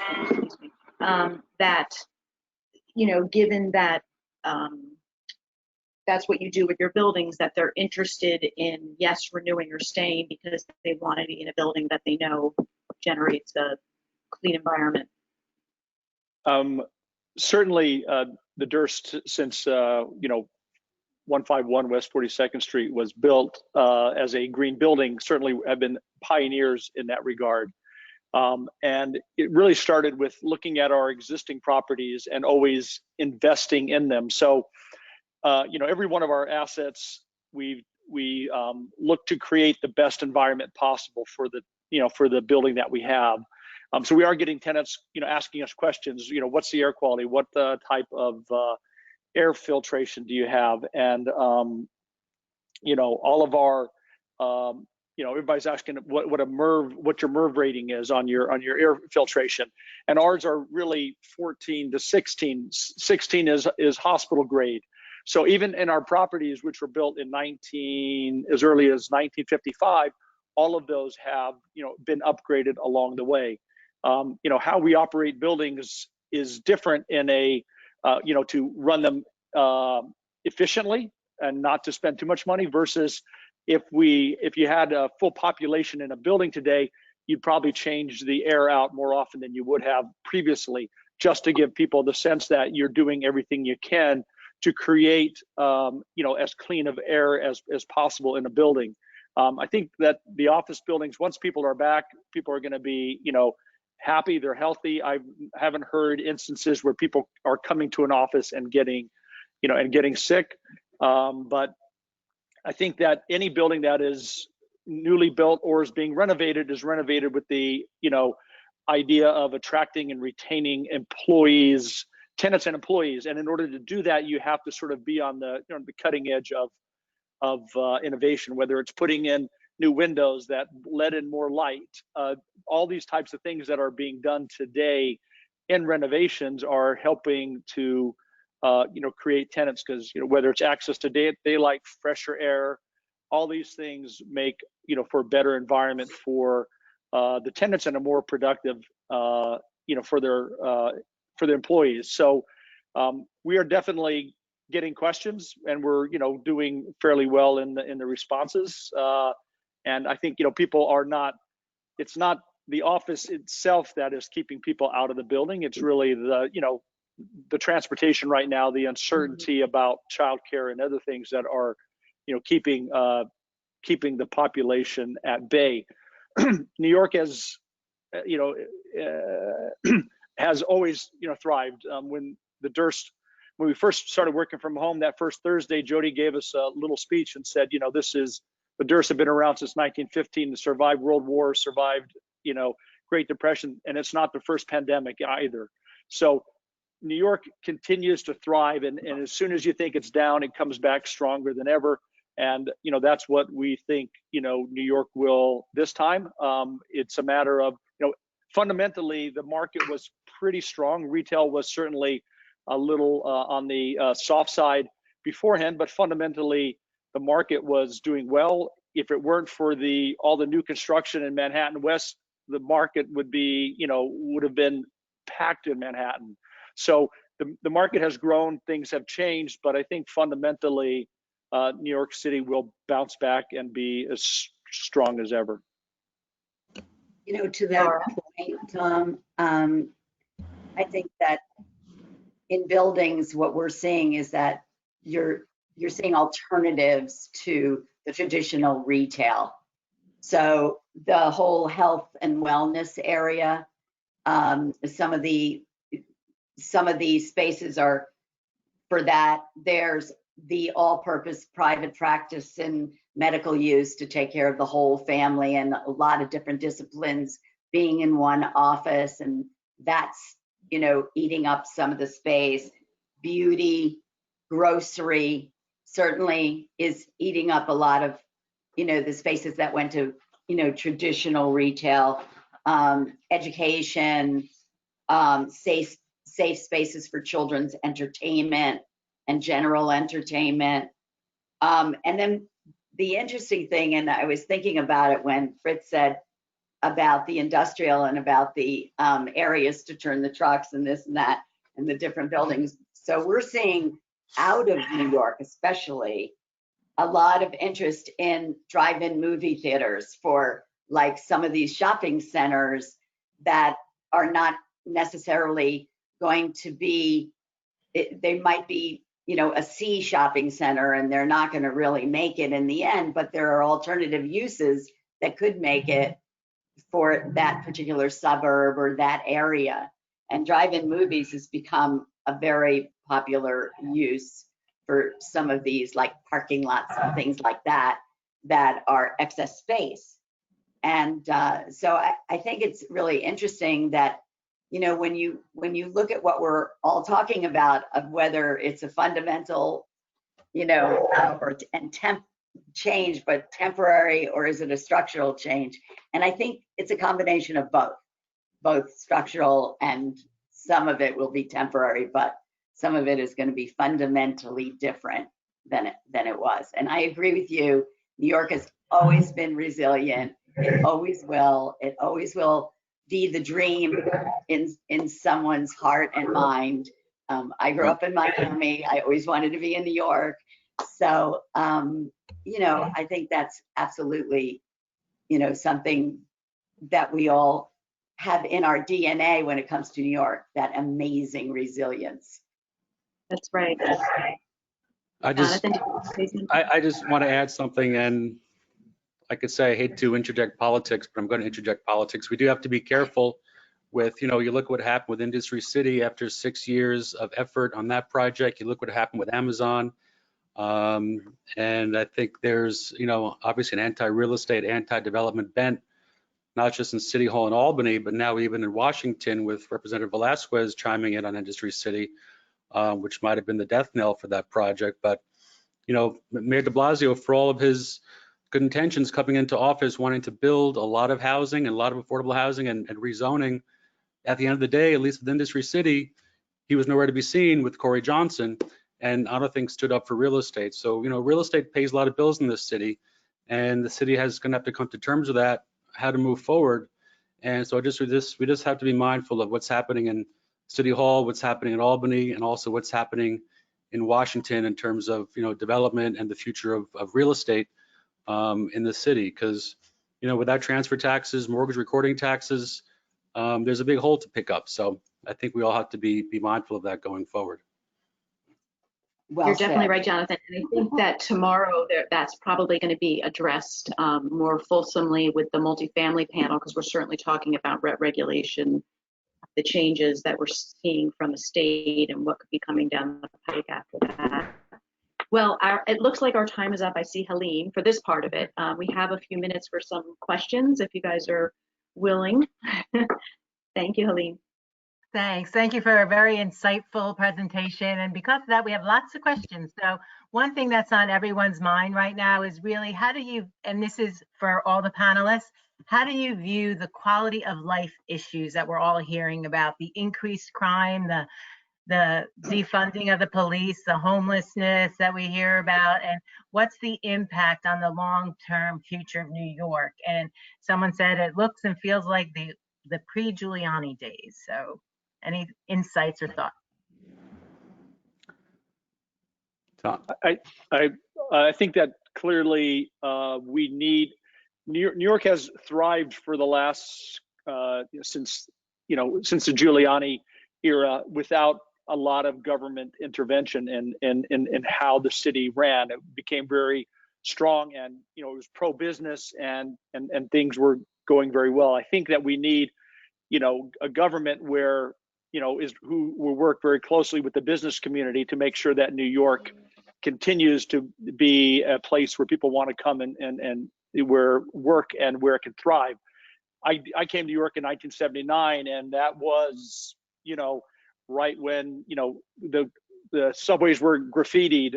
There were people living in cardboard boxes on Broadway mediums. I went to Columbia, and there were neighborhoods you wouldn't even go to. I mean, turn back before COVID, there wasn't a neighborhood in New York City that people didn't feel comfortable, besides maybe a housing project. But I mean, New York suddenly became a place where every neighborhood was great. So we've gone through a great renaissance, and we certainly need, I think, more cooperation with the government to continue to thrive.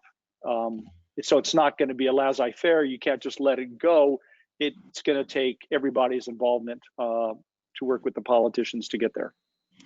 And on the, if I could just say on the homeless front, I was listening to a panel the other day with a formerly homeless gentleman who was talking to some kids in my son's religious school. And he said, taking people out of shelters and putting them in a nice vacant hotel is not the answer.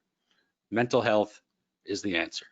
You can take all these troubled individuals you want and just put it, again, in a nice surrounding. It's not going to change things.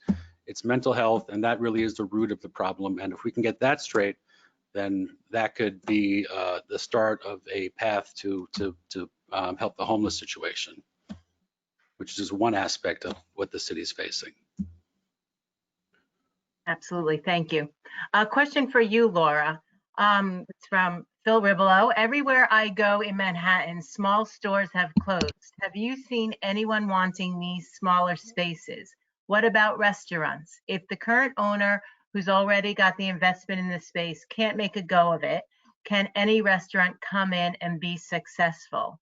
Also, another question to add on to that is restaurants, how do they survive in the winter months with all the indoor restrictions? Well, I think it's going to be a big challenge for sure. I mean, people are talking about, having the outside and having all the heaters and all of that. But bottom line is the density of tables on the outside is not going to replace the number of tables that most of these restaurants had on the inside. And there is a lot of vacancy in New York restaurants, and the percentage right now that is predicted is that we're going to lose 60% of our restaurants in New York, which is devastating, because you're going to not only lose the physical restaurants, but you're going to lose the diversification of these different restaurants and the appeal that bring people to New York. And bottom line, the tourism, if we cannot get the tourism back, as quickly as possible, New York's going to have a lot of problems. The revenue that the tourists brought to New York are what helped with the programs like that Jonathan has just mentioned, like mental health programs and the ability to have, be able to help the homeless and to house them in appropriate places, not hotels next to, restaurants with schools and neighborhoods with schools and things like that. I mean, it's just absurd to think that's where you should put homeless people. But I think that it is a major problem that is going to have to be addressed. It is going to be a big challenge. And one of the things that the you know, I've had some meetings with some of the restaurant people, and they have said, you know, we can't afford the rents, and then we don't have the same amount of tables, so we're not going to have the same productivity, so we're not going to have the same sales volumes. So it's a self-fulfilling prophecy. So people have to sit down together, the, you know, the entities that can affect these different areas, and help one another. You know, like Jonathan was saying, he's with their tenants that they're trying to help them, or they're trying to have, you know, deferred rent, or, you know, abatements, things like that. We have to help one another if we're going to put ourselves back on our feet, and we're going to be as resilient as we know as New York can be. And we're going to have some very creative people really looking at the situation, just like when Bloomberg was mayor, or when the city had a problem, and you had people like, you know, Felix Rohatyn and Jim Wolfenson looking at the whole problem, not just one little area of the problem. People have to look at the whole picture, the big picture, not just every little thing. But we have to start somewhere. And I think the way to start is for the different entities to get together, express what their needs and problems are, and try to find a solution. Because that's the business we're in, finding solutions, really. Absolutely, absolutely. Thank you, Laura. A question for Fritz. Prologis just published a special report on retail logistics conversion. Is this feasible for dense urban markets like New York City? Thank you for the question.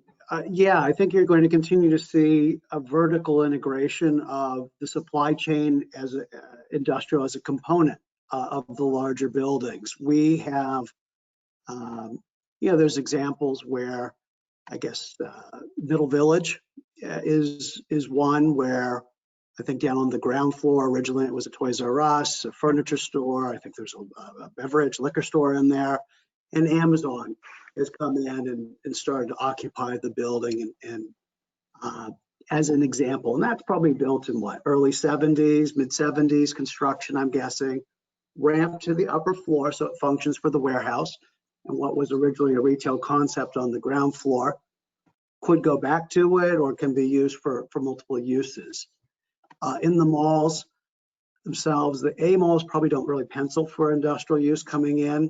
You'll see maybe a little micro fulfillment types of operators coming in. These are the dark store, 5,000 feet, that some of the mall guys might have put something simple like a gallery on the wall. You can just hang paintings, and the space is pretty easy to keep fresh. The C malls are really going to struggle, and that's going to be a reckoning, but that's going to play out more slowly than I think people anticipate, where you have zoning changes, you have sales tax loss, you have, I personally call it the need for capitulation, to recognize from the municipality that the retail model has really evolved and changed, and that is not really a viable use anymore. But there could be MOB buildings coming into backfill, and multifamily. Industrial will be a component of that, because it's, again, back to the consumption play. We're looking at projects in San Francisco and DC right now, where we are a facet of a larger, if you think of a typical multi-use property where you have residential above, an office component, and maybe down on the podium level, there's going to be an opportunity for industrial. We've done this in Tokyo. So there's lots of examples of it happening. It takes time because of the zoning, and the economics are very different than what a retailer might be paying 50, 60, 70 bucks a foot in a mall situation, and industrial might be only 10 or $20 a foot. So, but you have different cap rates, but as a component of, it still makes sense, because people are looking at what do you do in the basement of the lower levels, and now there are more income producing opportunities that industrial can create. Absolutely, very interesting. I think I'm going to do one last question, and this is for office for Tom and Jonathan. office operating and CapEx increases. Where do you see the majority of the required expenditures? From cleaning, remote access, reconfiguring floor plans? Oh, Amanda's here. I don't know. Do we have time for this question? Please, I would love to hear the answer to this question. Okay. Et cetera. Where do you see, and also reconfiguration of space? Are you seeing tenants that are looking for larger work areas for their employees, and how is that all working? Tom, you want to start this one off, or? I'll go quickly. I think that tenants have been kind of sitting on the sideline when it comes to what to do with their spaces. Really, no one's hiring the architects and saying, I'm going to reconfigure my space and I'm going to call my people back in, because we don't know how long, COVID-19 will be around. So no one is spending the CapEx. So I think that's another reason why people aren't hurrying back to the office. I clearly think that it'll be more expensive to operate the buildings for a while because of all the investment that we're doing, and and the environment coming in, trying to make things touchless. We have more people on the cleaning crew, et cetera, to make the experience different. So there's clearly going to be a higher, operating expense on the building, including, more fresh air. Right now, the buildings are actually operating probably at lower because nobody's in them, but, it will tick up as people come back. Jonathan? Yeah, I would agree. I don't see a whole lot of capital expenditures. I think it's really maintenance. Again, as Tom said, changing filters, upsizing filters, air changes. Maybe that hurts on the utility side a little bit. But tenants reworking their space. We used to have Bloomberg as a tenant, and they used to rework their space every day. There were trucks outside moving furniture in and out of the building, and that was 15, 20 years ago. We just had a tenant move in. We built out a space for a tenant down at the Seaport, 37,000 feet, and they increased the density, and they're not making any changes. They're coming back slowly. I think most tenants think at some point we will be back to 100% occupancy, and this will not last forever. Again, it's not going to go away in a heartbeat, as we all know, but it will not last forever, and people will be back. People want to get out of their houses and want to get back. I think we do. It would be nice to have the cultural institutions and things back to the city, but getting back on the operating, yeah, again, it might be a little bit more on the filtration and the air changes and the cleaning. Some buildings are already touchless in terms of visitor access and destination dispatched elevators that are keyed into the turnstiles. A lot of buildings have that already. So I don't see a whole lot, at least for our portfolio, a whole lot of heavy infrastructure changes. It's really changes to the way we operate the buildings, and that might be with us for some time. Also, I think change is in sort of the way you actually walk in the interior of spaces. Lots of stickers and signs, lots of decals and lots of arrows on the floor. One way, and even the bathrooms. I mean, it's completely changed.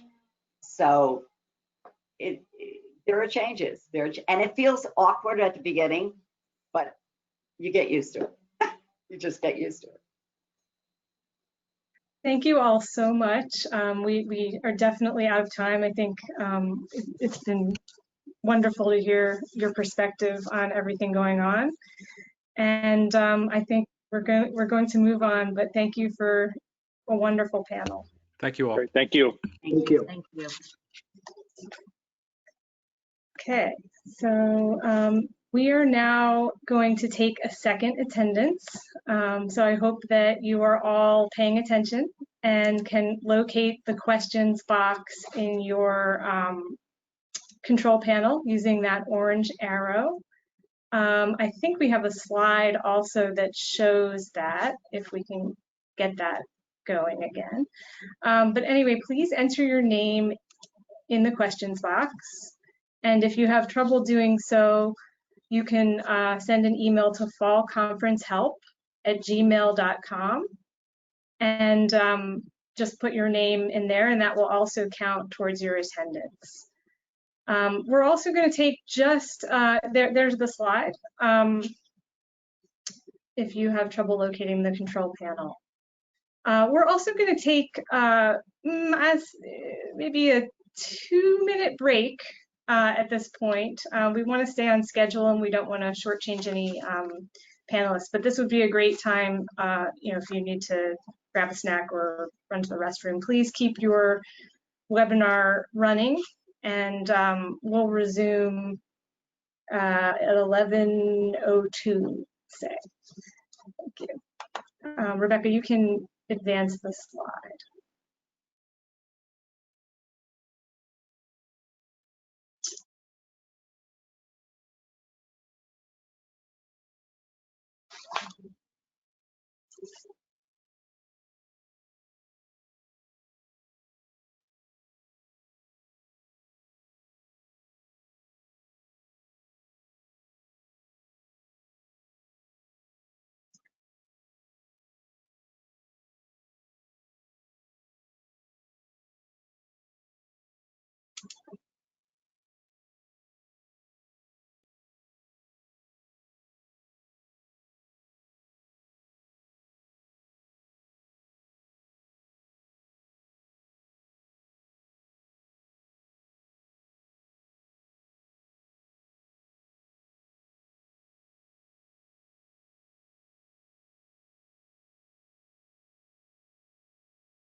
Okay, so we're back from our very quick break, and let's advance to the next slide. Our next speaker is Daniel Lesser, and Dan is well known to this audience. Dan is a member of our chapter's board of directors and an authority on hotel feasibility and valuation. Daniel Lesser is president, CEO, and the founder of LW Hospitality Advisors. He brings more than 40 years of expertise in a wide range of hospitality, operational, counseling, valuation, advisory, and transactional services. Turning it over to you. Thank you so much, Amanda. Really appreciate the opportunity to participate in this terrific event. So I think it's fair to say that, particularly given everything we've heard so far, that 2020 is a year that's not going to be forgotten anytime soon. The spread of the pandemic and society's reaction to the virus and what it's done to not only the global economy, but obviously the US economy as well. And the reversal of the economic devastation will likely be measured in years. When you look back over the past 40 years, there have been several, severe downturns, and with the benefit of hindsight, each one of those downturns has presented terrific investment opportunities in the real estate sector, and I think it's fair to say that this downturn may very well produce a period that rivals, the very best in terms of return and depth of opportunity. So narrowing it down to hotels, it's probably a reason I went last and don't have a whole lot of time to go over this, because it's a sector that's been devastated, nearly as bad as retail, if not worse. Clearly one of the hardest hit sectors, as all forms of travel have come to a screeching halt, whether it be corporate travel, group meeting, and leisure. Although the only bright spot that exists during the recent past has been drive-to leisure. Obviously, fly-to leisure has been devastated. And so, we are already starting to see a significant amount of defaults, loan defaults in the hotel sector, and it is most likely going to continue for quite some time. I think it's important to remember that unlike other forms of commercial real estate, hotels don't have any long-term leases, right? It's daily leasing, and pricing of guest rooms, with technology being what it is, literally changes by the nanosecond. So in an up market, that's a beautiful thing, right? If you can continuously raise your rates, right? In a down market, it'll kill you, and that's exactly what's going on now. Okay, if we could just advance the slide, that'd be great. So revenue per available room, which is essentially a calculation of occupancy times room rate. And looking back here over 30 years, it is quite interesting. September 11th and then the great financial crisis was definitely two oh my God moments. Unprecedented, greater than 20% decline in revenue per available room.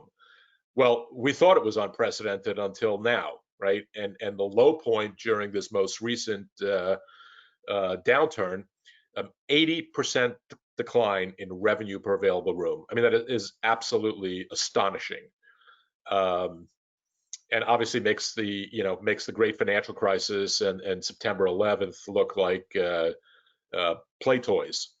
Another interesting aspect of this slide is that we're now on the upward trajectory from rebounding from that 80% decline in revenue per available room, and we're just under 50%.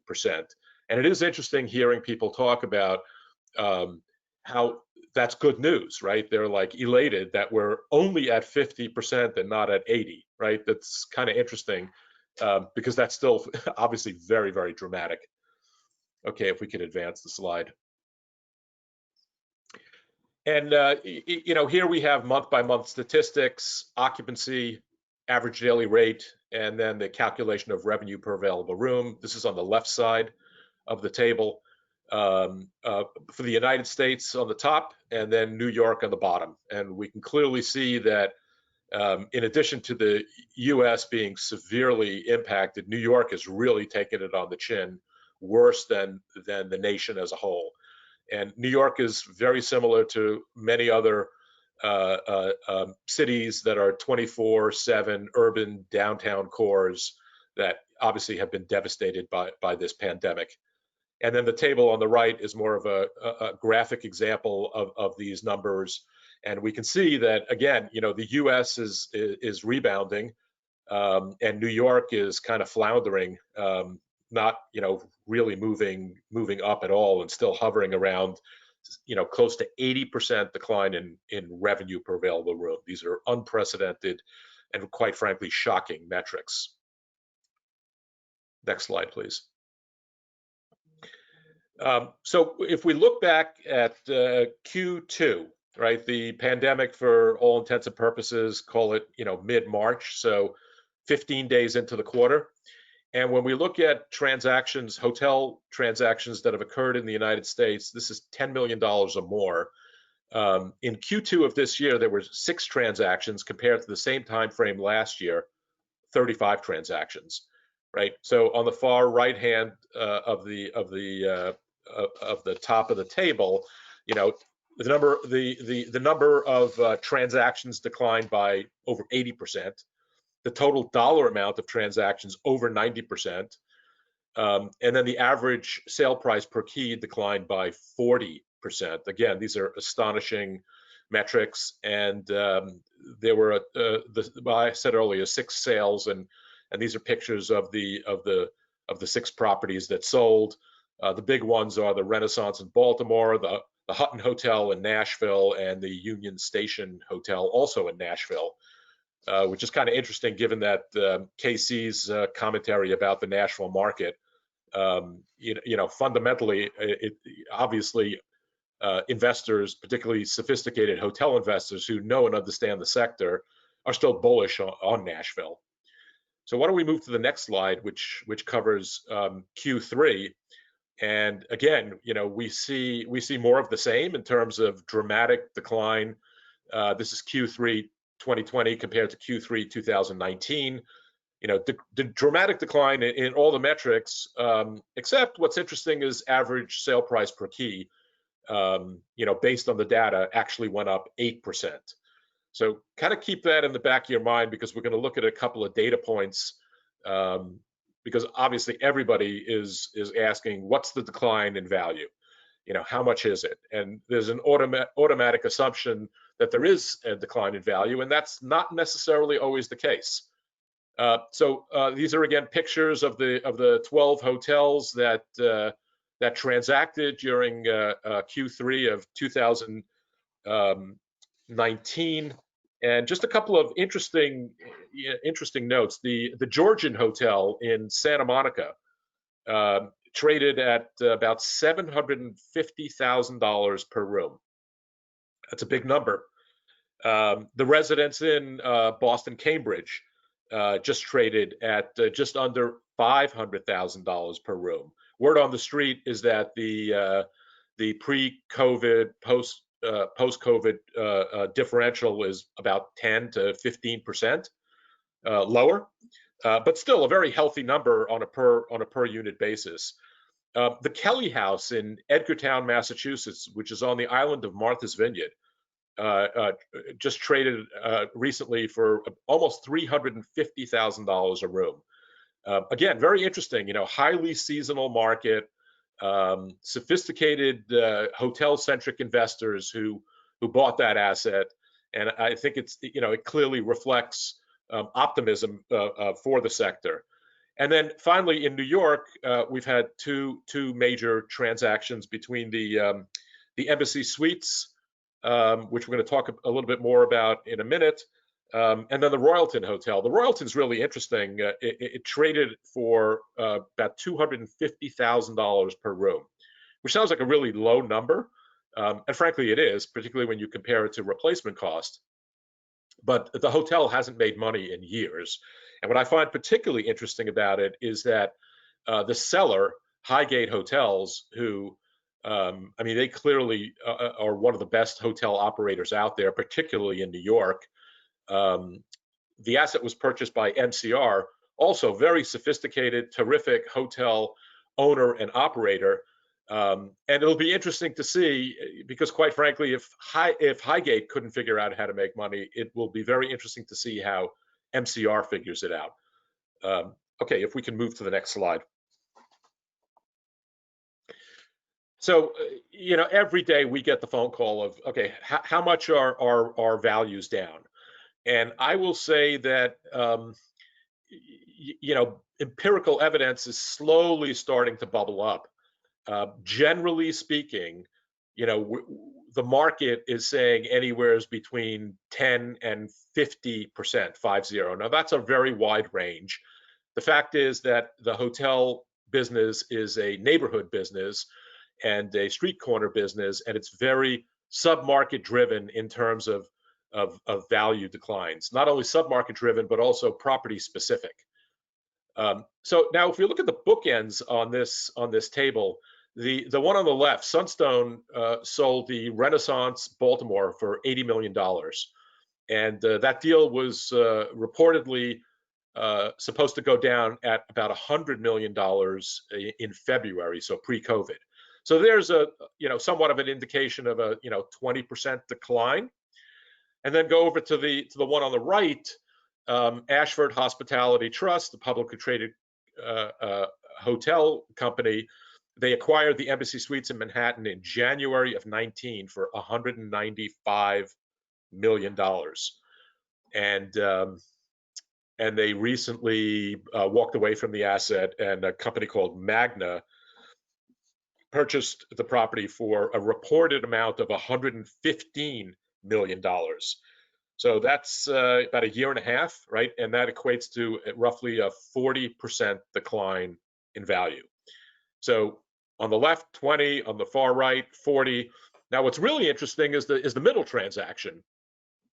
The Residence Inn in Pentagon City in Arlington was sold a year ago by Host Hotels and Resorts, another publicly traded entity, to Blackstone for $99 million.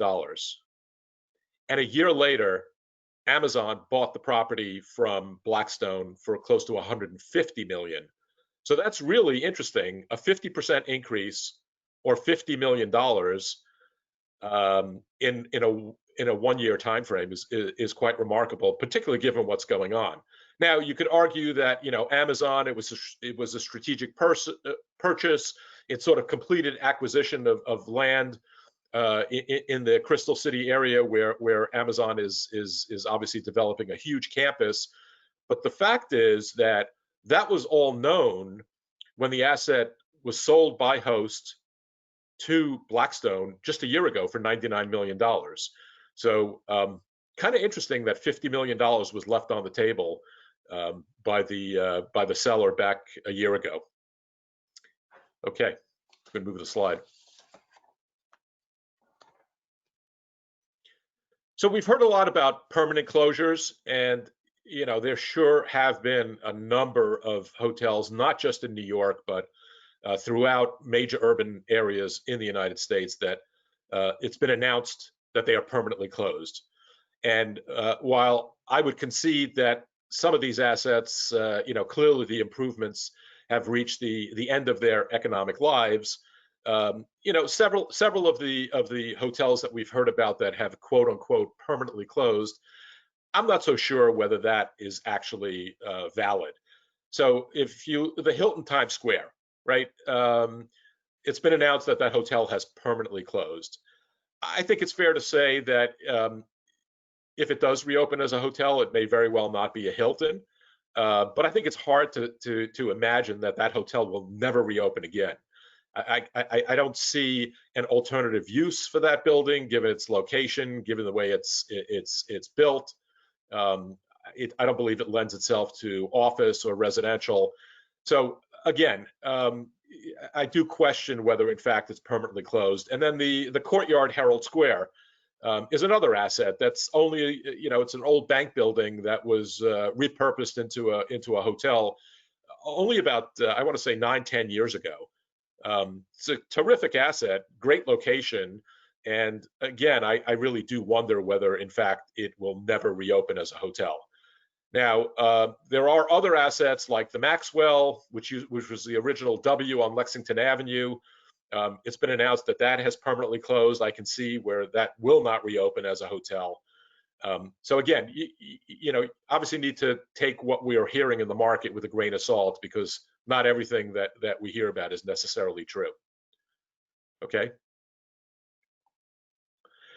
Now, here are two assets that we haven't heard about any permanent closures, and yet I do believe that both of these buildings have reached the end of their economic life for quite some time, actually. But a robust and hotel market has kept them alive up until now. It'll be interesting to see. I mean, these are big monster hotels in New York: the Hotel Pennsylvania and the Roosevelt Hotel. one-of-a-kind locations that are extremely strategic from a locational aspect and a size aspect in terms of site size. So I wouldn't be surprised if we do hear that ultimately one or both of these hotels is permanently closed and ends up being redeveloped. Next slide, please. So I'm coming up on the end here. Clearly not to diminish what it has gone on and what is going on, but to some extent, been there, done that, and we're doing it again, right? So this period of time has given me an opportunity to sort of reflect upon my lifetime, and one of my first memories is the Cuban Missile Crisis back in 1962. And I remember watching black and white TV. This is during the days when they had 6 channels of black and white, and after the news was done at 10 o'clock, back then it was really news too. There was no more television, and sitting there listening to what was going on, and it was, oh my God, the world's going to come to an end. We're on the brink of nuclear war. This is back in 1962, right? And then you fast forward to the Arab oil embargo in the 1970s, the stock market crash in 1987, 500 points, which was again an oh my God moment. Today, 500 points is nothing, right? Desert Storm, September 11th. I mean, it goes on and on. The point being that we have in our lifetime experienced some dramatic downturns, and somehow we come back every time better and stronger. So if we could just go to the last slide. I think this kind of, sums it up nicely. It's a quote from Winston Churchill.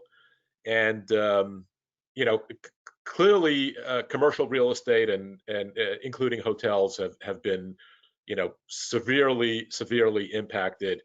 And the world is absolutely in uncharted territory currently, given that we just don't know when this is going to end.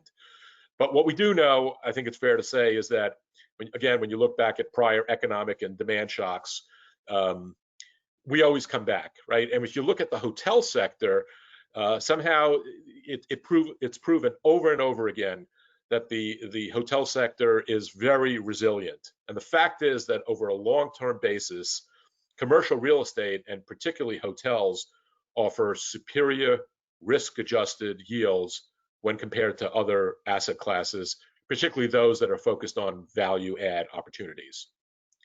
Thank you very much.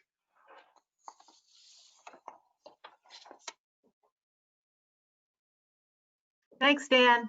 We have a few questions for you. Let's start with, do you agree with an earlier statement that large pools of hotels will be sold by lenders at 50% discounts? That's a hell question. They may be. Again, if you go back to my commentary about the market, speaking of somewheres between 20 and 50% decline, the answer is maybe. Okay. Here's an even easier question. How has your valuation assumptions changed regarding discount rates and cap rates, modeling rent and occupancy for hotels? I guess it's property specific, I would imagine. It is. Is there any type of general guideline you're using? Well, it is property specific, and I would say that modeling today is very much like considering a new hotel. Particularly hotels that have closed and then either have reopened or there's a plan to reopen, right? So first question is, okay, what is the assumption in terms of when does the hotel reopen, right? And then there has to be another assumption in terms of when do we get past this pandemic? And I will tell you, in the early days of phone was ringing off the hook with that very question of like, is it a V shape? Is it a Nike swoop? And I was amazed. I'm still amazed at some of the prognosticators out there who come out and say, well, yeah, by 2023 it's going to be back. And I don't know how they know, because I don't know. And this is what I do day in and day out. I've done it for 40 years. And the reality is nobody knows, right? So in terms of assumptions, you work with the best available data and information. here's the good news. I think it's safe to say that at this point, the air is completely out of the tire. There's no downside in the hotel sector. There's only upside. And it's not a matter of if, it's when. Great. Another question for you. In terms of the hotels that have large food and beverage or conference room group revenues, how do they replace those revenues in the short term? That's a huge challenge. Mm-hmm. That's the bad news. It's going to take a long time for those large, big box convention group oriented hotels to come back. They'll be the last ones to come back. But quite frankly, I think that's where the smart money should be looking right now. If you look back, I want to say it was 1992, the LAX Hilton, which is almost 1,500 rooms, traded at that time for $35,000 per room. It's a lot of real estate for $35,000 per room.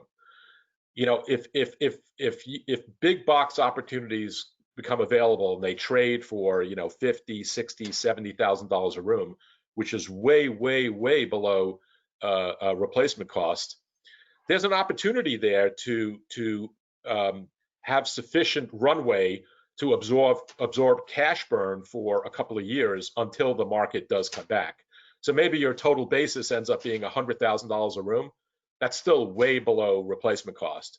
So I think smart money looks not only at big box hotels, but frankly at downtown 24/7 urban cores like New York. Now's the time to get into New York. It's all about your basis, right? And there are and there will be tremendous basis plays in New York in the not too distant future. And I do believe when they transact, people are going to be like, wow, that's a big number. But when we look back over 10 years, here's the deal. If you pay market today, and you underwrite for a 7 to 10 year holding period, and I underscore underwrite, doesn't mean that you necessarily have to hold it for that long. If a capital event opportunity comes up in year 3, 4, 5, you may very well take advantage of that. But you got to be prepared to hold on for 10 years. If you buy today at market and are prepared to hold for 10 years, I don't see how you can lose money. Very true. One thing that's unique to New York City are ground leases and operating leases. What have you seen? Any issues or foreclosures, bankruptcies regarding those positions? It's a good question, and that clearly is a challenge in New York. I think the Hilton Times Square, the announced permanent closure of that hotel is a poster child of not only a ground lease reset coming up, but several other issues, including union labor issues, which I didn't talk about at all, but that is a whole nother discussion and challenge right up there with ground leases. I mean, you know what, it boils down to economics, right? You know, the union played hardball and in a way may have even cut their nose in spite of their face because now the hotel is permanently closed. But what also contributed to that was that there is a rent reset coming up on that property, and it's a big question mark as to what that number is going to be. And if the if the municipalities and the cities don't want to see blight, they're going to have to work with ground lease tenants to make it economically viable to reopen an asset. Because if they're going to play hardball also, then we're going to have closed hotels on 42nd Street, you know, in the heart of Times Square. I mean, how does that make any sense? Doesn't. Absolutely doesn't. Well, thank you, Dan. I think we're out of time right now, but it was awesome presentation, and thank you so much. Thank you. Good to see you. You too. Thank you both. Thank you, Dan. And thanks to everyone for joining our fall conference, day 1. Looking forward to continuing tomorrow morning at 9 a.m. with day 2, a continuation of our exploration of the local market post-COVID and a focus on multifamily and development. Thank you all and have a great rest of your day.